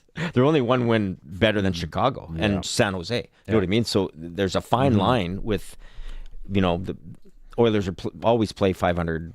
Well, they're 5 games below 500 record without McDavid in the lineup, so having him back in certainly helps. The one team, so I think we talked to Francis on Monday, and I was like, what is the Minnesota Wild all about? Because they're like 8-2-2. So I'm like, make a conscious effort to watch them last night against Los Angeles, and Los Angeles rolls them. And I'm like, okay, well, that wasn't a good test or measuring stick maybe for me to watch. But yeah, the Wild up, and then Jets, like the Jets are looking really good so far. So the odds tonight, I was just saying, yeah. So now Vegas is a 1.5 point favorite, Edmonton's 1.5 point favorite with Vegas in town. Detroit's in Chicago for all your Bedard fans, and then Nashville and Washington. Nashville's another kind of surprise. They've picked it up as of late a bit, but there's only they're last in the Central Division, 4-7. Like where's Stamkos? That's a big one, right? Marchessault. Yeah. Pick these guys up to put some pucks in the net. But yeah, that's not a good look there. One thing we mentioned tonight at the Cooperator Center, U18 AAA hockey, formerly known as U18 AAA midget, the Regina Pats Canadians are in action against the Kinsman Maulers from Yorkton, Saskatchewan. Used to be the Parkland Maulers. Yeah. 7:45. I told you about Maddox Schultz and how you should get out and try and watch this kid play. He's an exceptional player in the league. Should be a second-year Bantam, U15. I can't even fathom if he was in the Bantam League after tearing it up last year. But he's a special player. If you're a fan of hockey, just go down and watch. I mean, it's a great league, some great players, and you get to see them in their infancy. When I say infancy, I mean that in a different way. They're just getting to that next level, and it's a special league. There's special players in there, and get down to the Cooperators tonight. You've been to a lot of Pats games this year. Last a shootout, exciting last night against Prince Albert. Goes into a shootout. Prince Albert wins. But have you been down to the Orange Top? I went down to the Orange Top to watch the Pats get a kicking by the Medicine Hat Tigers the other day. They're a good squad. Very good squad. They kept it close for a bit, and it just seemed to get away on them a little bit. Gavin McKenna, my goodness, St. Vincent, I think, potted 4 goals. They're a well-coached, disciplined, really good team. But I thought, I don't think the score was that indicative. I thought the Pats, they were kind of there. Mm-hmm. I think they're close to getting there, but Brad, they got him playing exciting hockey, and we're still, we're early November, but Brandon's in here Friday to take on the Pats. Brandon's another good team. I don't know how their injury situation is, but they got Roger McQueen. They got some other players there. They're good, well-oiled team. So and they hung in there, without Tanner Howe for a few games, with the injuries and stuff like that. They've got the captain back, playing well, and hopefully they can, at least keep pace to make a run and get a playoff spot. SJHL picks back up on Friday because they had the Western All-Star Showcase in Warman. Melville and Estevan was the worth the drive game of the week for Southie Mainline Chrysler, the new king of trucks in Southie, Saskatchewan. Benny Walchuk called that one. Melville Estevan, also Yorkton Battlefords, Flin Flon hosts Melfort, Notre Dame's in Larange, on Friday. SJHL, when's the last time you watched an SJHL game? It's been a while. Yeah, don't embarrass me. It's been a while. Good hockey, though. It's really good hockey. Especially now. Like, just it seems like every hockey. Like, I'm watching, obviously, a lot of Bantam AA, the boy playing. It is so much better, Craig, than when we were younger. Yeah, way much better. How much time? I got a quick story. Yeah. So, SJHL All-Star game would have been like probably 1987. I did not play in it. But, it was just a big party for the guys, right? Like, they go, I think it was in Humboldt at the time, or it wasn't Melfort. They weren't in the league. Rod Brindamore is only 17. Yeah. But all the 20-year-olds, 19-year-olds are all going out partying, and they're trying to get Brindamore to go out, and he's doing like handstand push-ups in the hallway, because he works out. Rod the Bod, he's like, and they kept bugging him to come out, and finally he looked at this 20-year-old. He'll remain nameless, but basically said, and I have witnesses to this, I'm going to be in the NHL in 4 years. Where are you going to be? And what do you say to that? As a 17-year-old saying this to a 20-year-old, and he knew it. Like, I'm not going out, I'm not partying, I'm not drinking, I'm here to play hockey. And he was in the NHL in the next 4 years. It's when we were down in Notre Dame this spring doing the show, they talked about just the stories about Brindamore and how he was workout-aholic. Like, he just worked out and worked so much harder than everyone. And you could kind of see where he was destined to go. Yeah, that's another really good, cool story. The one thing I'm out there, and I know we're getting up against the clock here before Dave comes in the baseball report, is I'm wondering if anyone's going to have a watch party for the Rams-Huskies game. If anyone knows about anything, text it in. I'm back tomorrow, 936-6262, because that's, if you're not making the trek up the 11 to watch it at Griffith Stadium, it'd be nice to see where the party's at. Mm-hmm. So we had a lot of alumni. On both sides of the fence, yeah, for sure. Thanks so much for coming in today, buddy. It was a lot of fun. Appreciate it. Appreciate the invite. Nice studio. Beautiful studio. I like the Terrier jersey over there. It's pretty cool, so it's all good. You'll be back. Craig Adam, I'm Barney Shankerek, the C's. I'm back tomorrow. We'll be with Chris Harris, another former global guy. Chris Harris is going to join us tomorrow. It's the all-new Sportscage. Thank you very much, and we'll talk to you in about 21 hours. It's time to go around the horn for Shorty Generators. Keep the power in your hands with an automatic standby generator from Shorty Generators, the standby generator experts. With the Los Angeles Dodgers' 5-game World Series win over the New York Yankees, the postseason in Major League Baseball has started. For the Dodgers, the first order of business was getting their superstar right. Shohei Ohtani had arthroscopic surgery yesterday to repair a labrum tear in his left shoulder. Ohtani suffered the injury in Game 2 of the World Series on October the 26th. Now, Ohtani injured his non-throwing shoulder while sliding into second base on a stolen base attempt, which resulted in a shoulder dislocation. Amazingly, he returned to play the next 3 games, helping the Dodgers beat the Yankees in 5 games to win that championship. The Dodgers say the Japanese two-way player is expected to be ready for spring training in February. Next up for MLB teams will be the signing of prospective free agents. Some of the intriguing pending free agents, not named Juan Soto, Corbin Burns, or Willy Adames, include outfielder Teoscar Hernandez. The former Blue Jay just won the World Series with LA and is in the final year of his contract, hit 33 homers. A career best. Also from that Dodger championship team, Jack Flaherty. He struck out 194 batters in 162 innings in a 2024 season that he split between Detroit and L.A. And speaking of pitchers, how about this one? Former Jay Yusei Kikuchi is coming off a career year that started in Toronto and ended in Houston. We'll see where the Southpaw ends up. Lastly, season and awards are starting to be handed out, starting with the naming of Gold Glove recipients. Winners include Toronto Blue Jay center fielder Dalton Varsho, who won his first Gold Glove, and former Jay Matt Chapman, who plays third base now for San Francisco. And that's Around the Horn for Shorty Generators. Keep the power in your hands with an automatic standby generator from Shorty Generators, the standby generator experts.